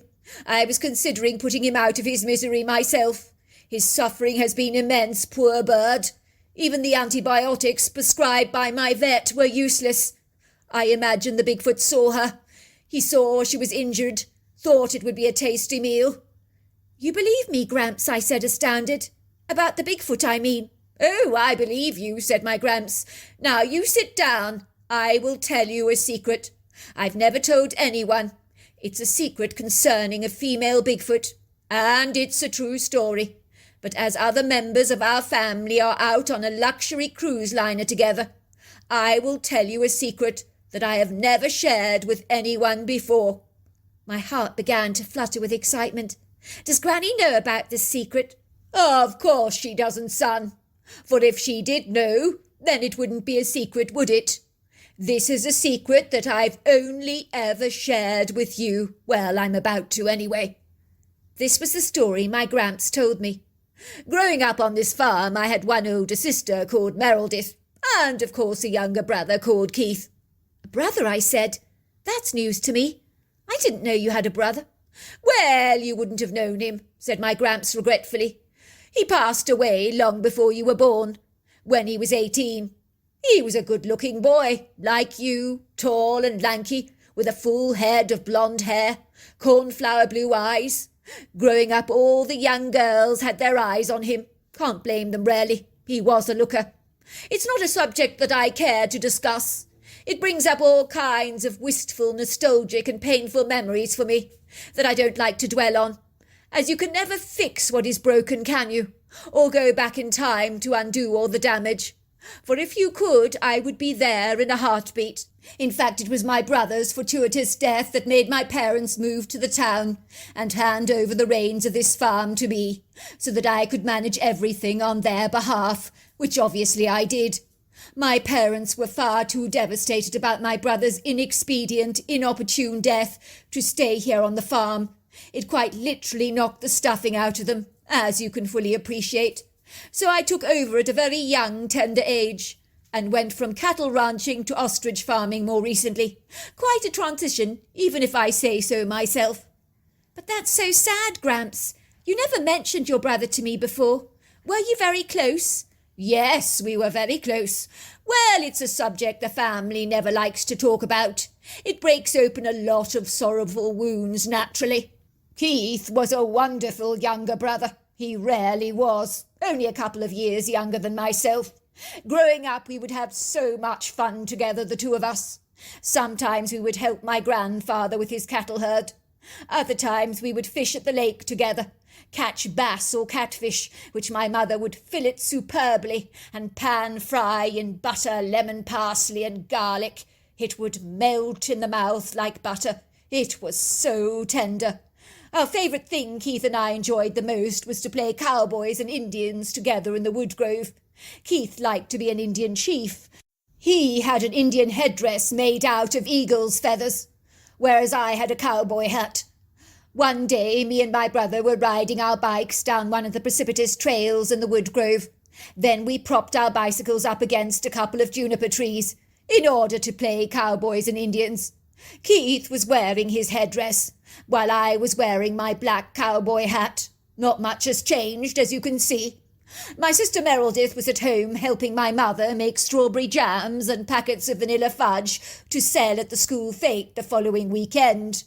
At first the forest was so congenial, so we played in this vibrant, all-embracing atmosphere. We could hear the happy chirrups, tweets, twitters and warbles of the birds. But then it became incredibly quiet and inauspicious. Indeed, it was so quiet and bodeful you could literally hear a pin drop. It was a very unnerving experience for us. The silence itself was disturbing. Granted, we could hear the water thundering over the rocks from the stream, but beyond that, everything was oppressively still. I remember getting this incongruous, irrational, baleful, rather threatening feeling that something was hiding in the dark shadows and watching us. I glanced up at my brother. His face had drained so white. He exclaimed that he'd seen a large black face staring at him from behind a tree. "You think it was a bear?" I asked him. He said, "No, it wasn't a bear. It was something hairy with a human face. It was looking at me. I know it was." I asked him to show me where he'd seen the face, but when I went to the tree in question, nothing was there. I was sure my brother had made up the image in his mind, due to the dancing ethereal light in the wood grove, that much like the fluffy clouds up in the sky, can certainly make you believe you saw something, when you really did not. The shadows in the dark forest can be exceedingly misleading, deceptive, and even ghostly. but all they are is shadows, nothing more or nothing less. That is what I assumed he'd seen, of course. But there was something there, he insisted. I know what I saw. Please let's get out of here now, before something terrible happens. There was no doubt that the forest felt objectionably inauspicious, so I reluctantly agreed to call a halt to our game. But when we went to retrieve our bicycles, they had simply vanished. Lo and behold, we discovered our bicycles perched high up on a tree, over 12 feet off the ground. I could hardly believe it. I ask you, how does a bicycle get parked high up in a tree like that? Somehow we managed to bring them down. But something or someone had put them there in the tree. But who? My brother said to me, I told you, that face wasn't in my imagination. It was that thing that was spying on us. Suffice to say, every time we would go to the resplendent, viridescent woodgrove with our bikes, we found them later balancing high up precariously in the trees, sometimes wheel side up, which was awfully strange. We couldn't fathom what was going on, but my brother kept insisting that he could see a black, hairy, human-like face staring at him with twinkling eyes from behind a tree trunk, every time we went out into the woods. But I never saw it.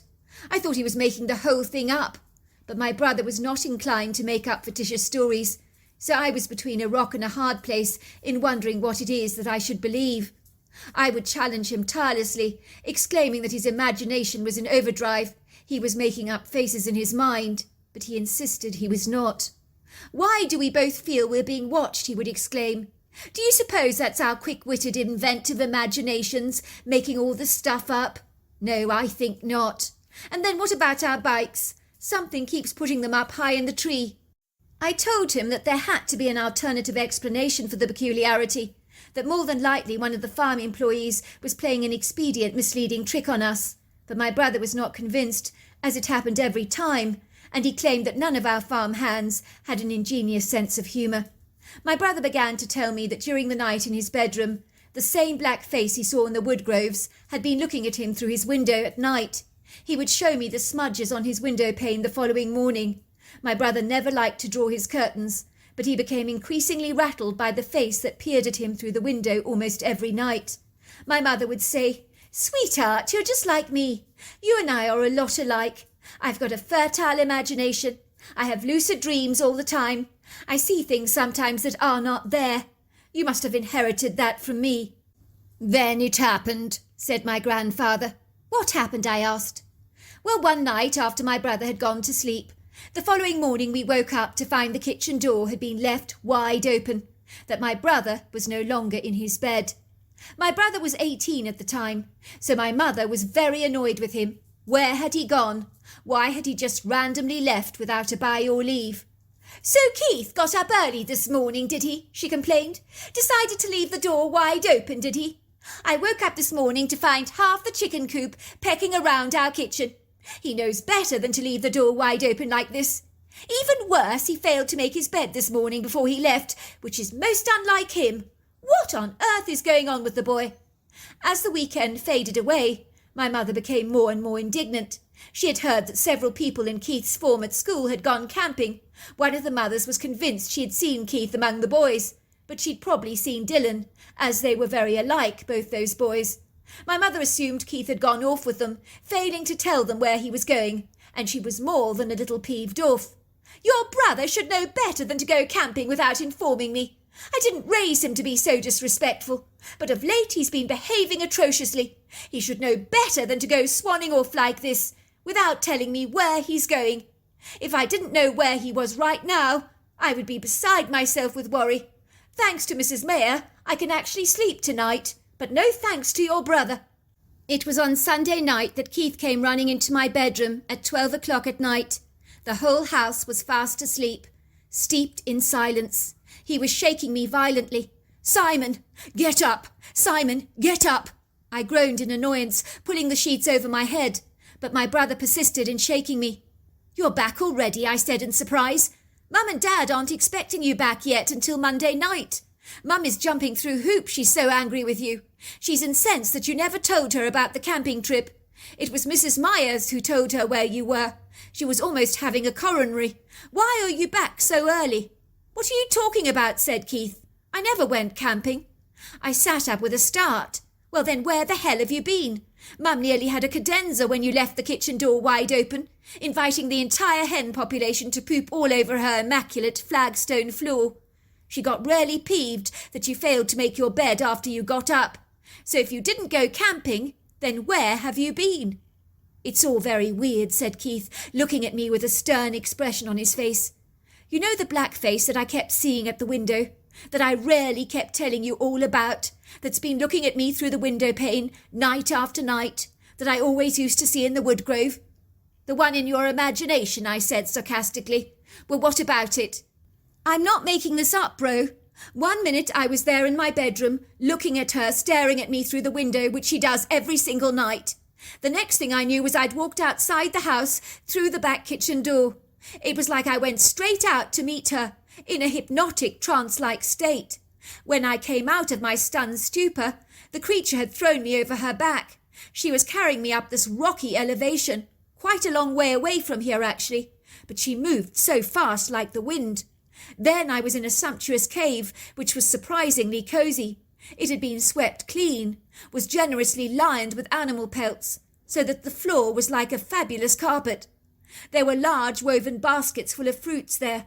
I was lying on the straw bed covered with animal pelts. She was offering me berries to eat, some strange-looking roots and raw meat that looked rather like rabbit. A while later, a big male humanoid ape-like creature came into the cave. He was astonished to see me in there. He stared at me in bewilderment with an agog expression. Then he began arguing with the female, pointing at me. She was screaming at him indignantly, stamping her foot like a petulant, spoilt brat, determined to get her way. Then sometimes she would shriek at him like a belligerent teenager, reacting adversely, in the duplicitous, guileful hope that a manipulative tantrum will make her parent concede. It was that kind of outrageous behaviour that she was exhibiting. The creatures were speaking the strange language together, with audible syllables backwards and forwards, but they spoke terribly fast. I knew I was the subject of a great argument. I was sensing the female was telling the big male she wanted to keep me as her mate. I distinctly got that impression. He was telling her that she certainly could not. I remember he spoke with a deep, smooth voice that was very authoritative, very determined. He kept giving me sideways, empathetic glances. His eyes were terribly kind, very intelligent. I got the distinct impression that his daughter, the one seemingly fixated by me, was always getting up to lots of mischief. I heard him saying in my mind, "Don't you worry. I'll get you back to safely when her back is turned away from you." The female would come up to me dotingly. She'd stroke my hair like a dog. It was exceedingly annoying. She kept bringing me food and gazing into my eyes adoringly, like a love-struck teenager. I could sense from her energy that she truly fancied me.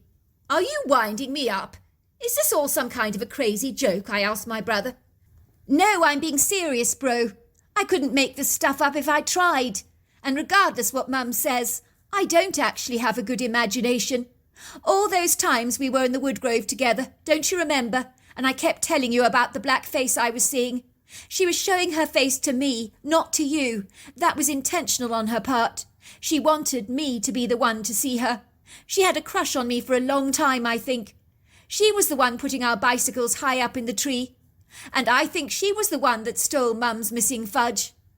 "So what is she then?" I asked. "Well, she's human, isn't she? But she has ape-like influences to her appearance. But the creatures, whatever they are, appear to be big, powerful, muscular, intelligent, and they seem to have superpowers. I think they're some kind of primitive human being, although they do seem to have some extraordinary abilities. That female Bigfoot hypnotized me. She enabled me to leave my bedroom that night. I still don't know how she did it. It was like I was completely mesmerized under her spell." "So how did you get away from the cave?" I asked. "Well, the moment the female got distracted, the male grabbed me. He quickly threw me over his shoulders, brought me right back here. I tell you, bro, he was ever so nice to me, such a gentleman. He even apologized to me in my mind. He said he was sorry for what had happened, to accept his profusive apologies on behalf of his people, that his daughter is slightly off-centre, whatever that is supposed to mean." "Are you sure he spoke to you in your mind?" I asked. "Absolutely certain. I'm in no doubt about it." You couldn't have made the words up in your head yourself, I suggested. No, I definitely didn't. I could hear another voice in my head, distinctly different to my own, just like I hear you speaking now. It wasn't my voice. You are right, then. They must have rare qualities. You mustn't tell the parents what happened to me. Promise me you won't, bro. They'd never believe me anyway. Your secret's safe with me, bro. I hardly want to tell Mum you were abducted by a female ape-like humanoid. She'd think I'd lost leave of my senses, would she not? The next morning when my mother saw my brother had returned, she jumped down his throat. You're back, are you, Keith? Now, isn't that very nice? She said, putting her hands on her hips and glaring at my brother defiantly. You thought you could go swanning off on a camping adventure, did you? How very nice for you, without even telling us where you were going. What do you have to say for yourself, young man? I hope you're proud of yourself. To say that I'm grievously disappointed in your insubordinate behaviour is an understatement. I didn't raise you to be so thoughtlessly inconsiderate. He's 18, said my father, leaping to Keith's defence. Don't be so hard on him. He's allowed to be a little bit more independent, surely. He's old enough. He's 18, but while he's living under our roof, he abides by our rules. I'm sorry, Mum, said Keith. I really didn't mean to be so thoughtless. There, sweetheart, said my father. He's given you an apology. Are you happy now? I'm still mad as a hatter, said my mother. When you went out, Keith, in the middle of the night like a ghost, you failed to close the door behind you. My kitchen was inundated with our feathery friends. There was poop scattered everywhere. And if that wasn't bad enough, you never even bothered to make your bed. Sweetheart, said my father, you're coming down on Keith way too hard. He told you he was sorry. Whose side are you on, Philip? You're supposed to be my husband. We discipline our children together. I keep telling you, sweetheart, Keith is not a child anymore. He's 18. You're talking to him as if he's a 2-year-old. He's grown up now. He's not a baby. Well, that's because he's behaving like he's 2, said my mother. I'm sorry, Mum. I'll make it up to you, Keith assured her. That night when we went to bed, I happened to sleep in the bedroom that was closest to the staircase, so I pretty much heard everything that went on downstairs. I could hear someone lumbering around as if they were walking in an uncoordinated way. At first I didn't pay any attention to the noise. I thought someone in a groggy, sleepy state had gone to the kitchen to get a glass of milk. I woke up with a start as I remember Keith had told me that the female Bigfoot had put him under a trance. He slept in the downstairs bedroom. I wondered if she had returned again to perform the same stunt on him and had somehow managed to hypnotise him. I dashed down the sweeping staircase to the kitchen. The door had been left wide open. Icy blasts of cold air were blowing through the opening of the door. That was when I saw the female Bigfoot with my brother. Of course, back then I didn't know she was a Bigfoot. It was in that revelatory moment that I realised my brother's stories about these humanoid apes had to be true. This creature was real. She was tall and huge with long flowing black hair, a pyramid-shaped head, and small pert breasts. She looked to be relatively young. All I know is that she was behaving like an irate woman. She began kicking furiously at my brother with her tree-trunk-sized legs that packed a powerful punch, seemingly oblivious to her own strength. My brother seemed to snap out of his hypnotic state. He was trying desperately to fight back, but it happened all too fast for even me to react. 1 minute the Bigfoot was kicking my brother. The next thing he was down on the ground, lying motionless. The Bigfoot tried to wake him up, but he lay there limp and unresponsive. She then let out a god-awful scream and glided away. My parents, on hearing the fitful scream, dashed down the staircase as quickly as they could in their pyjamas. My mother dashed over to Keith. She began to shake him violently to try and wake him up. But he was dead. They asked me what had happened, but I told them I'd heard a scream and found Keith like that. I could never tell them about the ape-like humanoid, for even if they did believe me, it would have distressed them too much. And besides, it would sound far-fetched and fanciful. So I didn't tell them what happened. But the coroner said he had a massive internal bleeding from a ruptured aorta, so he died very quickly. She said that my brother had been beaten with a powerful force. They concluded it must have been a bear attack, but my mother couldn't understand why my brother was lying dead on our front yard late at night. but my father suggested he went out to investigate a noise he must have heard, and probably encountered an angry bear. Wow, Gramps, that's an incredible story. I can't believe she actually killed your brother. Do you think she did so because if she couldn't have him, then she didn't want anyone else to have him? Well, it's a distinct possibility, isn't it? Said my grandfather. But then after she did kick him, she did appear to show some remorse. When she discovered he was dead, she let out a terrible scream. I think she was rather distressed about what she'd done. Perhaps she didn't know her own strength. Who knows what was going through her head? She was obviously furious he'd got away. That was obviously clear. Why are you telling me your secret? I asked my Gramps. I feel so privileged to hear it. Well, because you and I are here in this farmhouse for a whole year. It's a special time that we have together, is it not? While the rest of the family are sauntering around the globe.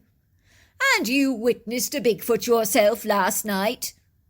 And besides, when I go down to the grave, I think I would like someone to know my secret, especially my favourite grandson, like you. Needless to say, we never saw another Bigfoot again, but my Gramps is convinced they're still out there, but they remain elusively in the shadows. So there you are. That's my story. Dear Sarah, and all your lovely listeners, my heart was pounding violently in my ears as panic infused my blood with its nauseous icy cocktail of terror on the rocks. I ran down the sweeping staircase of our semi-detached cottage-style double-storey home, finding to my absolute horror that the front door had been left wide open. How had that happened? I was certain I'd locked it after my husband had driven off. Merrill had been upstairs in the bedroom only a minute ago. Only a minute, but that is all it requires. A fleeting second of an intrusive distraction is all it takes for your worst nightmare to come to its consummate fruition. With the bright red front door left wide open, she could be anywhere by now. Supposing she'd gone out onto the street. I called out to my daughter, my heart strangled by fear, my chest tight with apprehension, my mind soaked in an infusion of trepidation. Merrill! Merrill! Merrill, where are you? I ran through all the downstairs rooms, calling out my 4-year-old daughter's name, but to no avail.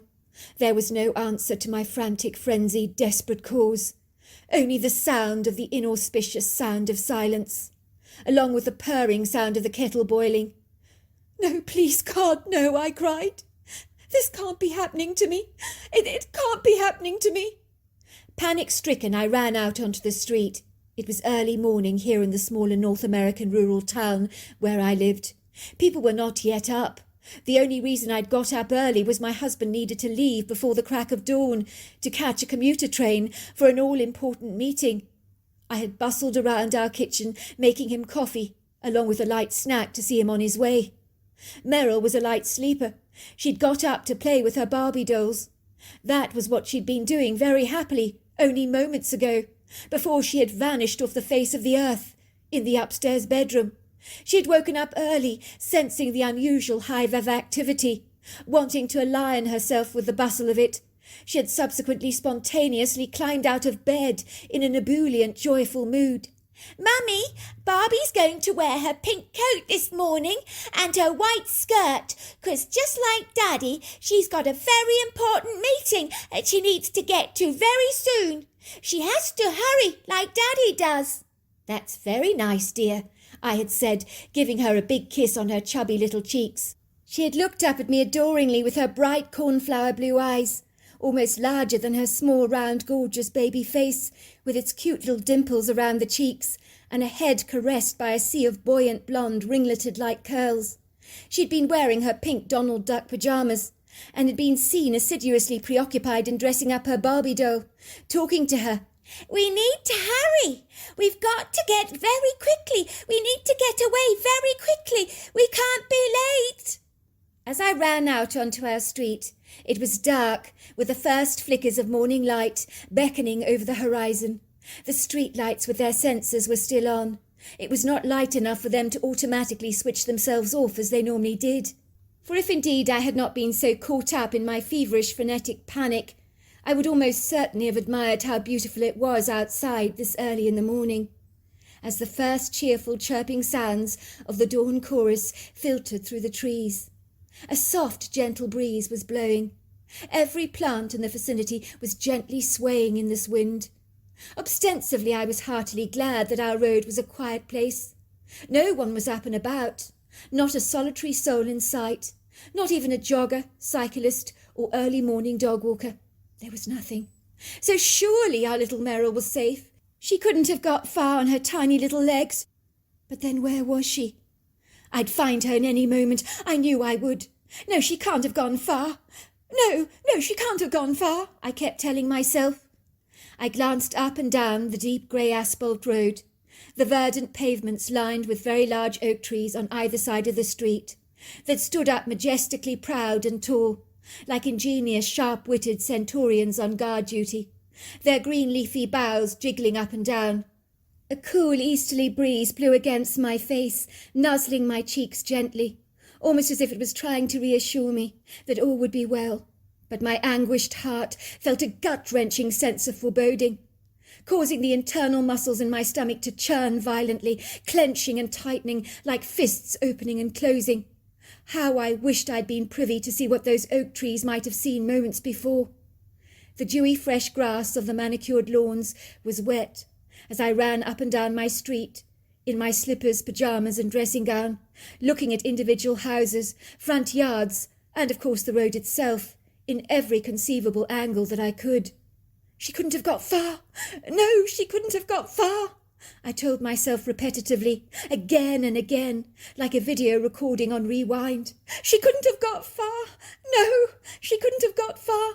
I could hear a truck driving down the road. I waved furiously to get its attention, but it drove away, seemingly obliviously ignorant to my internal turmoil and the despairing screams of my heart, pleading him to stop. Please, stop!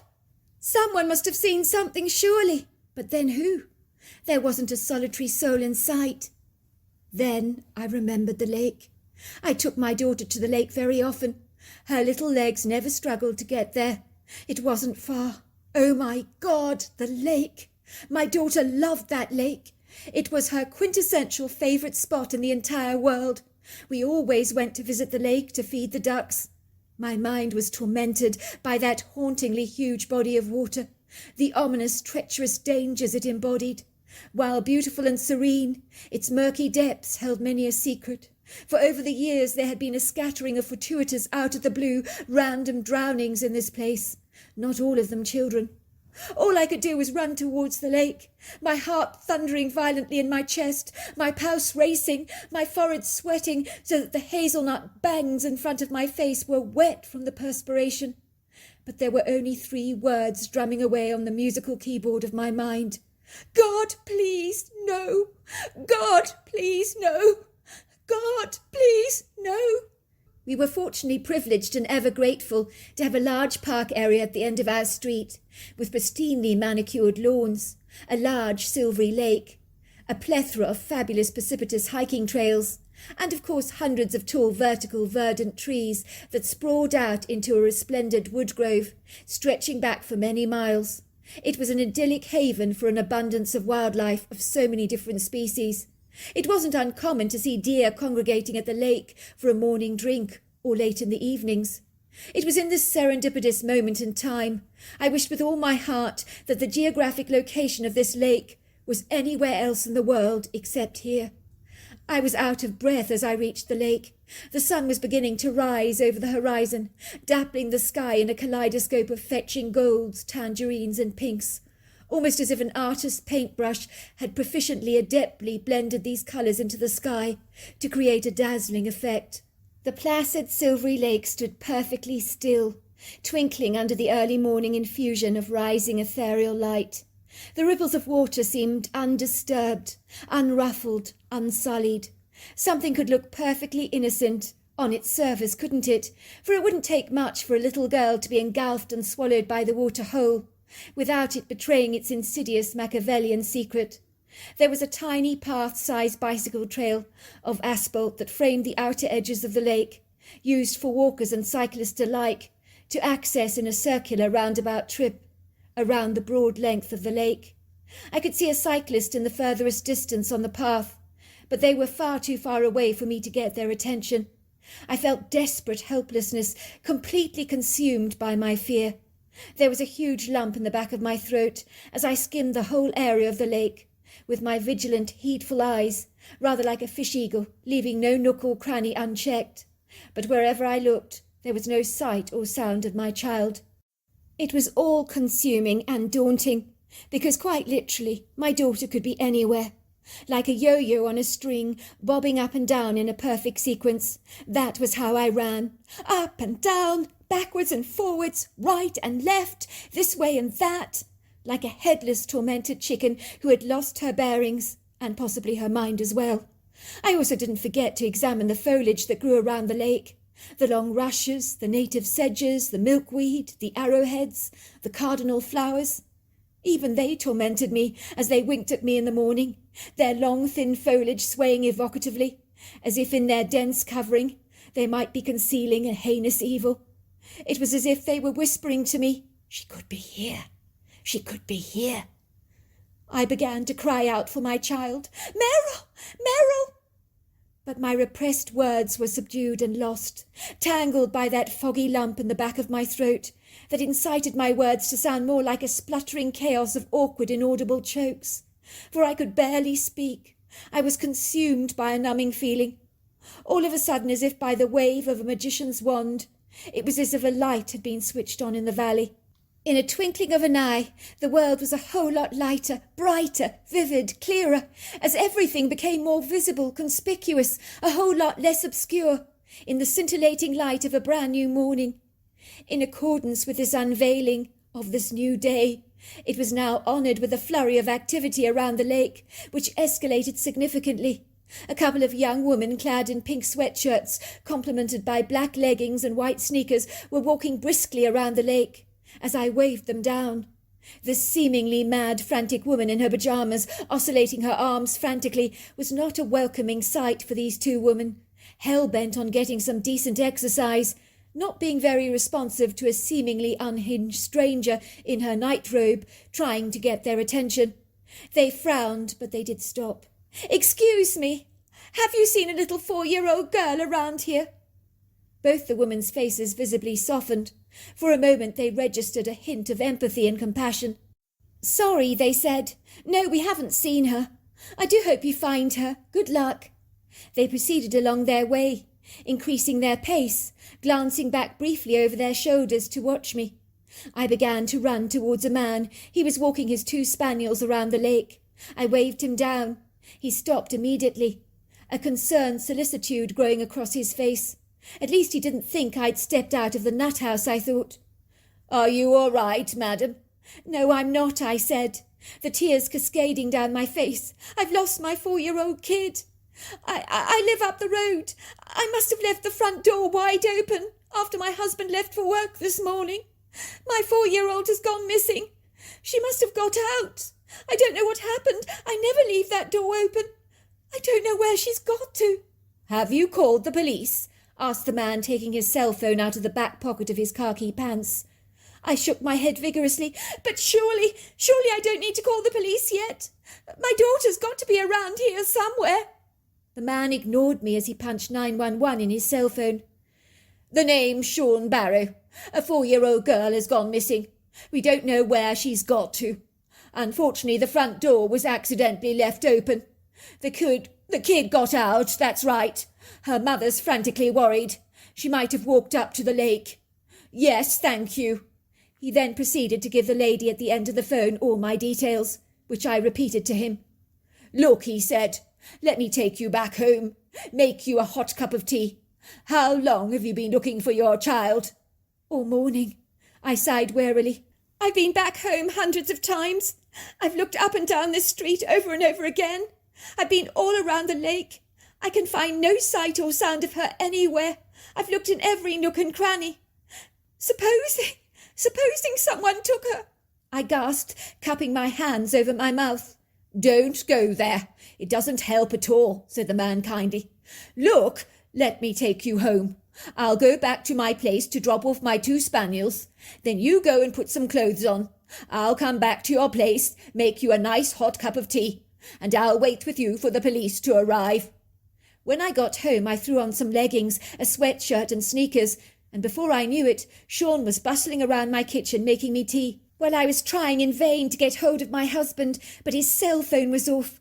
I felt heartily annoyed. Why, when I needed him the most, was his cell phone off? In truth, my husband tended to put his cell phone off throughout the day. He didn't appreciate being disturbed while he was working. He hated being dictated to by this little fine piece of technology that so many of us are addicted to. I was almost certain that during this quintessential important meeting he was attending, that his cell phone would be left off all day. Don't you need to be somewhere? I asked Sean, whom I'd seen around our neighbourhood on a plethora of occasions, but did not know him personally. Don't you worry about me. I would very much like to help if I may. I'd like to do everything I can to help you get your child home safe and well. Thank you. I appreciate it so much, I said, grabbing the mug he made for me, holding it thankfully in my hands, thoroughly enjoying the warmth of it, and the measure of solace that it somehow brought me. It wasn't long before 2 police officers were in my home. The day seemed to whirl by so fast, by which time Sean had gone around our entire neighbourhood, knocking on people's doors. He'd posted up pictures of my daughter, which he had attached to various trees down our road. In my book, he was even more efficient than some of the police officers. I was so glad I had inadvertently run into him. He was not only expediently helpful, but a source of invaluable encouragement and benevolent comfort to me. The officers introduced themselves to me as Officer Lisa Barker and Officer Andrew Myers.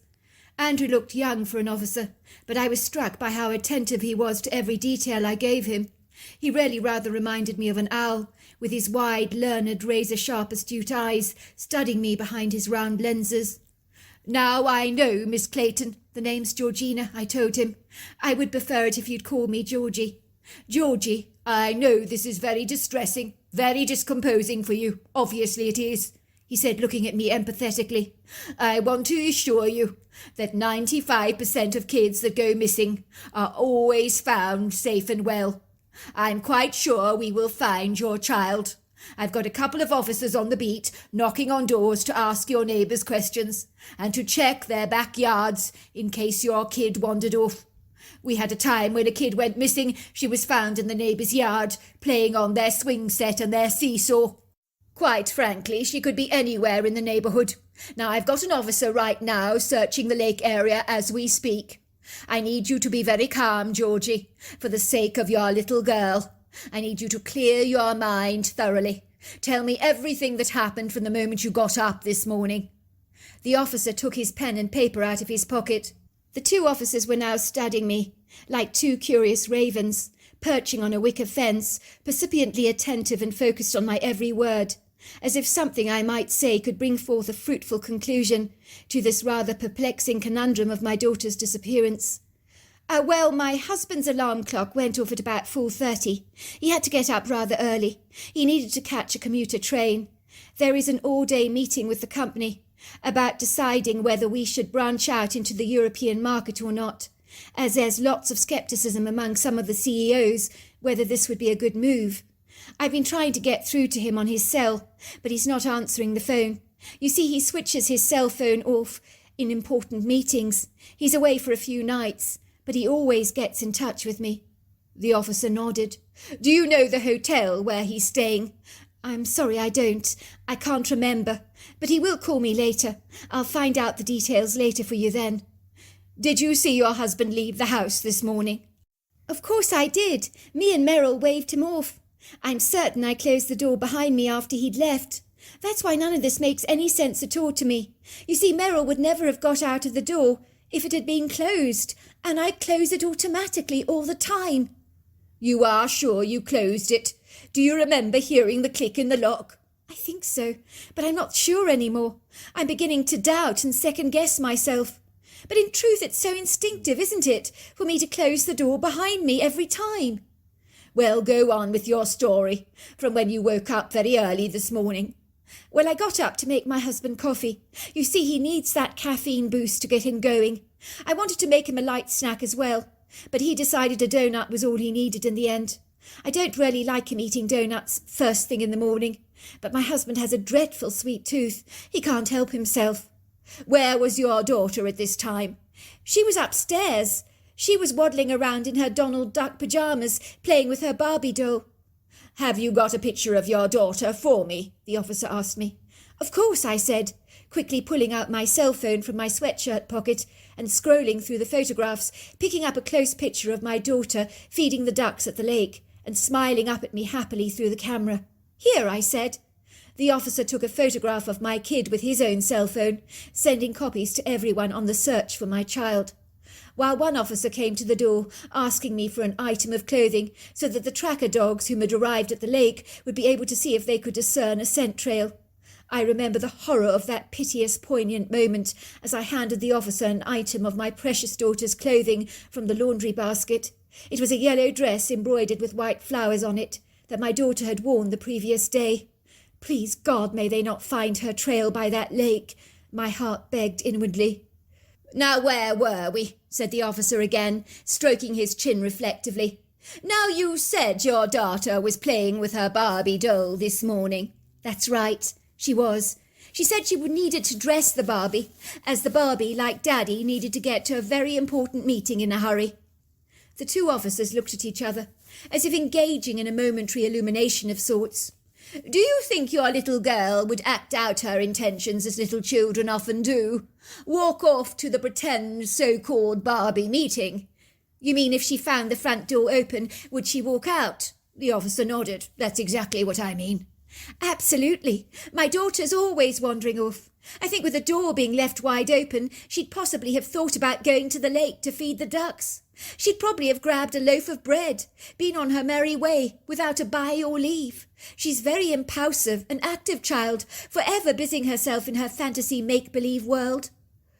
Well, we're thoroughly searching the lake area even as I speaks, so Georgie, I can assure you of that our tracker dogs will know if your daughter's been around that lake, if they pick up her scent. Do you know, Georgie, if anyone else has a key for your front door? Could anyone else have possibly opened it this morning? No, not that I know of, with the exception of my husband, of course, but by then he'd already left. I don't know why it was left open. As I keep telling you, I'm certain I closed it after my husband left the house. Is there anyone you know of personally who's shown a particular interest in your child of late? What are you suggesting? You don't think someone has abducted her? Please don't say that. Don't scare me. Look, Georgie, I'm going through the standard police protocol, asking you all the questions I need to ask, covering all the avenues. Right now, we don't know where your daughter is. There's no need to be alarmed. We need to be open to all possibilities. Well, my husband's father did say that Meryl was a particularly pretty child, that I must take particular care of her. Watch that she didn't get abducted. He told me that you hear dreadful stories about children going missing all the time. I certainly regretted mentioning this, as my father-in-law's innocent comments had aroused a great deal of interest among the officers. It opened a can of worms, so to speak. It would seem unintentionally I had dragged the poor man into the investigation. For all intents and purposes, he was interrogated. Both my in-laws were phoning me frantically, asking me what had happened to their granddaughter. Should they fly out to stay with me? But I had reassured them that that would not be necessary. By all accounts, they were terribly upset, especially considering that they couldn't contact their son to ask him what was going on. "Why does he always have to have his cell phone off?" my mother-in-law complained. "He's always switching that bloody thing off." Fast forward to the end of a long, hard, grueling day. A day I wish to never repeat, that would ultimately leave an indelible footprint in my mind, never to be forgotten. For it was a stressful, chaotic day, not easily forgotten. A day in which no fruitful outcome had been realized. My daughter was still missing. She could be anywhere. She could be terrified. A mother's worst nightmare, my nightmare, had come to its fruition. A day engulfed in a tsunami of dread, where one's life comes crashing down before you, like the thunderous mighty waves of a tempestuous sea, engulfing and consuming everything in its wake, with not a care in the world for the trail of shattered, devastated lives it leaves behind. A heart-wrenching day that tore at my heartstrings, robbing, pilfering and plundering my most precious love, my beloved daughter. A day when a tenebrous darkness descended over my mind, like a cloying, suffocating fog, through which I could not see any light, for the light had been drained away, like the water being plundered down a sinkhole, gone forever, to be seen no more. My thoughts had drifted away into the ether, congesting into the black thunder clouds, brewing over the horizon, choking from a turbulent, oppressive heaviness, a mother's despair. They longed to unleash and offload. In truth, my tears I did struggle to contain, but somehow against all the odds, I couldn't afford to allow my helplessness to hijack my sanity, not when my daughter desperately needed me to hold it together. But my strength was surely waning. My internal organs were not unaffected by this gruesome ordeal, for indeed the digestive system of mine had gone awry. My knotted stomach was pulverized by anxiety. It was churning away like a washing machine on full throttle. I was plagued with a relentless guilt, an inflammatory self-reproach. I began blaming myself for my daughter's disappearance. If I had made absolutely certain the door was properly closed, then my daughter would not have got away. I knew the outlook could be potentially bleak, irrespective of the positive spin the police put on everything. My daughter had not been found. Neighbours' backyards had been tirelessly searched. No stone had been left unturned. No one had seen sight or sound of a 4-year-old girl. Where had she gone? The worst news was the tracker dogs had caught on to my daughter's trail, which went directly from my home to the edge of the lake, right down to where the water was. Then the trail had mysteriously vanished and ended, although one of the dogs had kept running up and down the trail that led to a wood grove, sniffing the air as if he could smell her scent on the wind. The tracker had said the dog's behaviour was unusually bizarre. He'd never seen that behaviour before. The very congenial officer called Andrew came back to brief me, but tried to maintain a stoic, impassive expression on his face. But I was very good at discerning body language. I perceived that he ascertained, based on the dog's behaviour around the lake, that my daughter had possibly drowned, although the dogs, who usually could smell a dead body, had not tracked the scent of death. They picked up her smell in and around the water, and that was all. More unsettling, however, was that my daughter's Barbie was found floating upside down in some of the reeds, a revelation that left the hairs on the back of my neck standing on edge.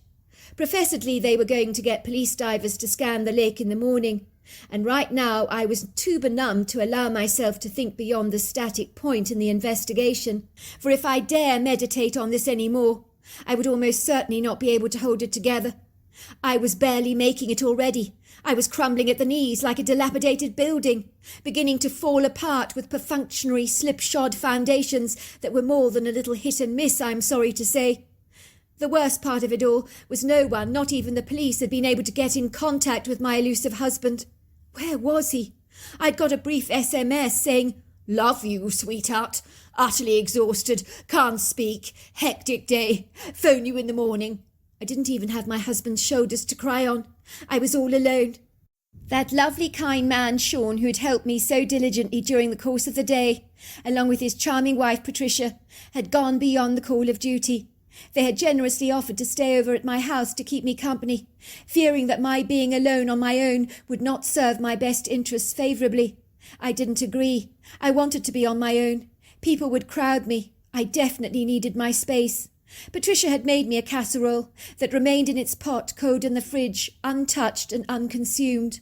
How could I possibly eat a single thing while in a state of perpetual conjecture and ambivalent incertitude, where answers to all my irresolute questions were as unforthcoming and evasive as a red fox?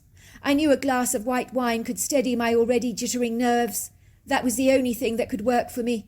I poured myself a large glass and glugged it down, soaking in the flavours of the sweet, fragrant bouquet, allowing it to soothe my troubled soul. It appeared to be working, like a mollifying anaesthetic, as the tranquilizing effects of the alcohol ran through my veins, calming my turbulent mind, so that the feisty waves of my hopeless despair were now pacified. I was already feeling steadier on my feet, clearer in my mind. Then I heard a knocking sound at the door. At first it was so light you could believe you had imagined it, But then I heard it again. To my surprise, I opened the door to a young girl standing in the doorway. She looked strangely familiar. I'd definitely seen her around here before. "Let me in," she whispered. "It's very important." The girl walked into my entrance hall furtively. She looked around as if she was worried that I might have company with me. She asked me, "Is there anyone else here with you?" "No," I said. Relief flooded over her face. She glanced briefly at my glass of wine, with a look of longing on her face. "I wouldn't mind one of those," she asked me. I didn't care, even if she was underage. These were exceptional circumstances, after all. I poured the girl a large glass of wine, which she took gratefully from me. She made her way to my large leather couch. Like a typical teenager, she sank into it comfortably, while she pulled her legs up to her chest and rested her torso against the high rise of the couch. She began to sip the wine reflectively for a while, saying nothing, and then she surveyed me through her brown eyes. At a guess, I would say she was about 15 or 16 years old, but I couldn't be sure. She was quite pretty, with long black hair that framed a perfectly symmetrical face, bright green eyes, long lashes, and a small oval chin. "I sneaked out of the house," she told me in a whisper. "I make a habit of doing so. The parents," she said, rolling her eyes in the back of her head. "Draconian. That's the best way to describe them, I'm afraid. My dad's terribly strict. If he knew I was here, let's just say he'd have a baby." At that expression she laughed lightly, as if the idea of her dad giving birth tickled her fancy. She looked at me nervously. "I did see all your posters around town, you know. I know exactly what happened to your daughter." I gasped. "You do? You do?" She nodded. "I've got something to tell you, but I'm worried you won't believe me." Is it bad?" I asked her. "Please don't tell me it's bad." No, it's not bad. It's just, well, rather peculiar." "Go on," I said. "Right now I don't care how incongruous your story sounds. All I care about is finding my daughter. That's all that matters, after all." "Well, I sneaked out of the house early this morning for some exercise. I tend to get up very early, so no one will see me. My dad's neurotic, you see. Worries about absolutely everything. Always thinks some pervert is going to abduct me. Of course, with your daughter's posters around town, this evening he was even more pedantic. He said to me, 'Didn't I tell you? They're horrible people in this world, doing terrible things to children.'" I grimaced when the girl said that. The young girl sighed with exasperation, rolling her eyes in the back of her head, as if her dad was the bane of her life or a very annoying bugging mosquito that she would seriously like to swat. "Parents," she said, on a lighter note. "Who would have them, I ask you?" Anyway, where was I? Oh, yes. I was running around the lake when I saw something in the distance. At first I couldn't discern it. It did get my attention. It was like a small moving blob of white. I remember stopping and thinking that I wasn't sure what it was, but I thought it could be a little girl. I always run with my baby binoculars. I'm a very keen bird watcher, you see. If you run down some of those woodland trails, you can spot some beauties. I've actually caught sight of some rather rare birds on my runs. I focused on your daughter, realizing that it was indeed a little girl. She was all alone, without any adult supervision, and I was rather worried about her. You see, it was relatively dark outside. She appeared to be trying to reach for something in the water. Then she lost her balance and tumbled into the water. Then she seemed to sink like a stone. "My God!" I gasped. "You mean she fell into the water?" The girl nodded. So naturally I increased my running pace. I needed to get to her. But I was still a way away. Something was there long before me. It was huge, big, black. It looked like a blob at first, of something really massive. But as I got closer, I discerned it was a Bigfoot. "A Bigfoot? Are you absolutely sure about this?" I asked her. "Oh, absolutely. There is no doubt. It was a Bigfoot." "Oh, my God!" The young girl looked at me. This is the part where my story gets, well, really rather strange. Go on. "Well, the Bigfoot was terribly concerned about your poor daughter. Your daughter was howling. Her clothes and hair were sopping wet. The Bigfoot was bobbing her up and down on her, on her hips, I guess, and your daughter began to calm down significantly. She even began to twiddle the Bigfoot's hair in her hands. The Bigfoot looked directly at me. She lifted up your daughter towards me to show me, to give me a good look of her." "The Bigfoot looked at you? Showed you my daughter?" The girl nodded. Then she spoke to me in my mind. I know it sounds crazy, but she really, really did. She spoke to you in your mind? I repeated. The girl nodded. Yes, I know it sounds very absurd, but it really did happen. They weren't my thoughts. They were very different, like very distinct words that definitely weren't mine. The Bigfoot said to me in my mind, "Find me the mother. Tell her to come to the lake tonight when it's dark. I'll give her her child back. Tell her she's in good hands, not to worry. Tell her she must come to the lake on her own, or I will never bring her child back." I stared at the young girl incredulously, confounded by disbelief. Was she drunk? Was she winding me up? Was this some kind of macabre, cruel, twisted joke? Because if it was, I wasn't laughing. But the young girl eyeballed me unflinchingly through her green eyes with a sober sincerity and an earnest honesty that I could not dismiss out of hand. "You're not making this up?" The girl laughed. "Are you kidding? I've got absolutely no imagination whatsoever. My English teacher at school keeps telling me that over and over again. She complains tirelessly that my stories are pedestrian. What does she say? Pedestrian and dull. I couldn't make up an inventive, ingenious, fabricated story if I like, she keeps telling me. For a start, I never even knew Bigfoot was real. Secondly, I no doubt what I saw. Thirdly, I unequivocally know the creature spoke to me. Well, what can I say? She was female, she had big pillowy breasts, dark flowing hair with a bit of red in it. She was very nice, her eyes were kind. I think your kid is safe with her. I really do. You do think so? You think my daughter is safe? I do, absolutely. That Bigfoot saved your daughter's life.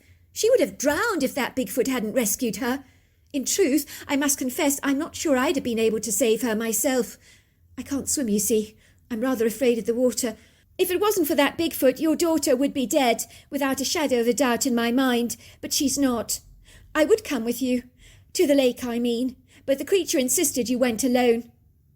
I do have to ask you this. I don't want you to tell anybody about me visiting you here, or what I told you I saw. Don't involve the police or anything. Just for the record, if you do start blubbing to anyone, I will plead ignorance. Pretend I don't know what the hell you're talking about. I can't let people think I believe in Bigfoot. People will make nasty comments about me on social media. I couldn't hack that. Don't you worry. I won't involve you in any of this, I assured the girl. Thank you so much for coming. I truly appreciate it. It's only a pleasure. I just hope the Bigfoot brings you back your child. She seemed honourable. Good luck. After the young girl had gone, I waited for it to get a little later. It felt like every second lasted a lifetime. I was now clinging to a hope, as if I was hanging on for dear life, a slippery cliff face, from which I would surely plummet to meet a grim outcome, if this wasn't true. I wanted to believe with all my heart that my little daughter was in the safe hands of an ambiguous Bigfoot. Or was my strange visitor making this unlikely story all up? I was torn between a rock and a hard place. I was desirous to believe with all my heart that this story was intrinsically true, for indeed if it was not, then my hopes were surely dashed. Finally, when the clock on my oakwood mantel above the fireplace in our lounge struck 12, I got into my truck, driving to the parking bay at the lake, which was down the road from us. The road was deathly quiet, without a solitary soul in sight. I parked quickly, climbing out of my truck, closing the door behind me. I began to trudge around the lake with my flashlight, my heart suspended in my chest like an anticipatory balloon tangled up in a tree, clawing on to the desperate hope that it would be set free to soar in the sky once again. It was an exquisitely beautiful night, smelling fragrantly fresh. I could smell wild flowers on the wind that I could not identify, with a minty lemongrass bouquet. It was dark, but the wafer-thin silvery shafts of moonlight spiralled through the velvety sky, offering a scant light which was heightened only slightly by the sparkling display of the twinkling stars. There was a still wind blowing, while the tall silhouettes of the ponderosa pines and Douglas fir trees, with their tight boughs of needles, seemed to jiggle more loosely in the wind, like stiff-necked strangers at a party, being encouraged to dance. The lake looked magnificent on this auspicious night. It sparkled and gleamed, its silvery shimmering surface caressed by the moon, as the sounds of crickets and frogs serenaded the night, offering me a measure of reassurance in their songs. In the distance I heard owl hoots, one after another, as if they were communicating with each other, and occasional shrill high-frequency whistles. They were all over, everywhere. All these years later, I affirmatively believe that it was an all-clear sound being made by a team of anomalous Bigfoots, all signalling to each other that I had indeed come alone without reinforcements. I could sense eyes on me absolutely everywhere. I discerned red eye shine all over the area as dozens of blazing pairs of eyes, all about 7 to 8 feet off the ground, were fixed on me like superglue. I knew I was being studied, scrutinized, and thoroughly observed. I could feel as if the eyes were searing through me, through my very soul. Then I saw her, moving with such an elegant grace, gliding on her huge legs towards me, almost as if she was skating on ice. On her shoulders she was carrying my daughter, who was giggling with delight, as if she was having a whale of a time, on a Ferris wheel, a roundabout, or a donkey at the fair. My daughter's tiny legs were dangling on either side of the Bigfoot's head, while the Bigfoot's overlong arms were holding my daughter's legs down upon her chest. My daughter was tugging the creature's hair like the mane of a horse. I gasped in astonishment. I realized that this creature was indeed a Bigfoot. Laugh if you like when I say she was beautiful, but she really was. Not in the conventional human way of beauty that has to meet certain ridiculous criteria in order to qualify. No, she was uniquely beautiful, in her own individualistic way, arousing in me the kind of awe and reverent admiration that I would have for a tiger or a lion. Indeed, she was magnificent. She stood up tall, proud, lofty, majestic, like a substantial tree, covered in long dark hair, with a pyramid-shaped head that was slung low upon her shoulders. She had overlong arms, a very handsome face that was so unquestionably human, bearing a remarkable resemblance to the indigenous Cherokee people. She had deep-set, dark-hooded eyes. Her eyes were so kind and beautiful. She had high cheekbones and a flat nose. I stood there in awe with the gratitude soaring in my heart, like the wings of a dove. I gasped for joy on seeing my daughter again. The Bigfoot female bent down to let my daughter get off her shoulders, but my daughter wanted to stay there. "I want another ride! I want another ride!" she cried indignantly. "I want another ride!" I impulsively grabbed my daughter off the Bigfoot's shoulders, cradling her in my arms, feeling a rapturous thrill descend down my spine. I could smell her familiar scent. Needless to say, my daughter failed to share the same enthusiasm in seeing me again as I did in seeing her. All she could think about was another ride. The Bigfoot's eyes met mine. We were like two mothers united in our understanding of a mother's love. She said to me in my mind, "She's safe now. I know what it's like to lose a child." "Thank you," I said. "Thank you." The Bigfoot nodded at me, her eyes twinkling brightly. She looked happy to see me reunited with my daughter. My daughter was crying with deep regret. She certainly didn't want the Bigfoot to leave. I was astonished with her obvious attachment to the creature. I stood there watching the Bigfoot as she glided into the heart of the woods. It all seemed so surreal. I noticed one by one the red eye shine that had been fixed on me from different sets of eyes among the tall trees disappeared until they were all gone. I heard a series of owl hoots. Then all became still and serene, as if the night had never been interrupted by the presence of such incredulous, curious creatures. I was left alone, cradling my daughter by the lake, and as if on cue to celebrate our joyful reunion, the crickets and frogs that had taken a brief respite from their nightly songs started to serenade the night again.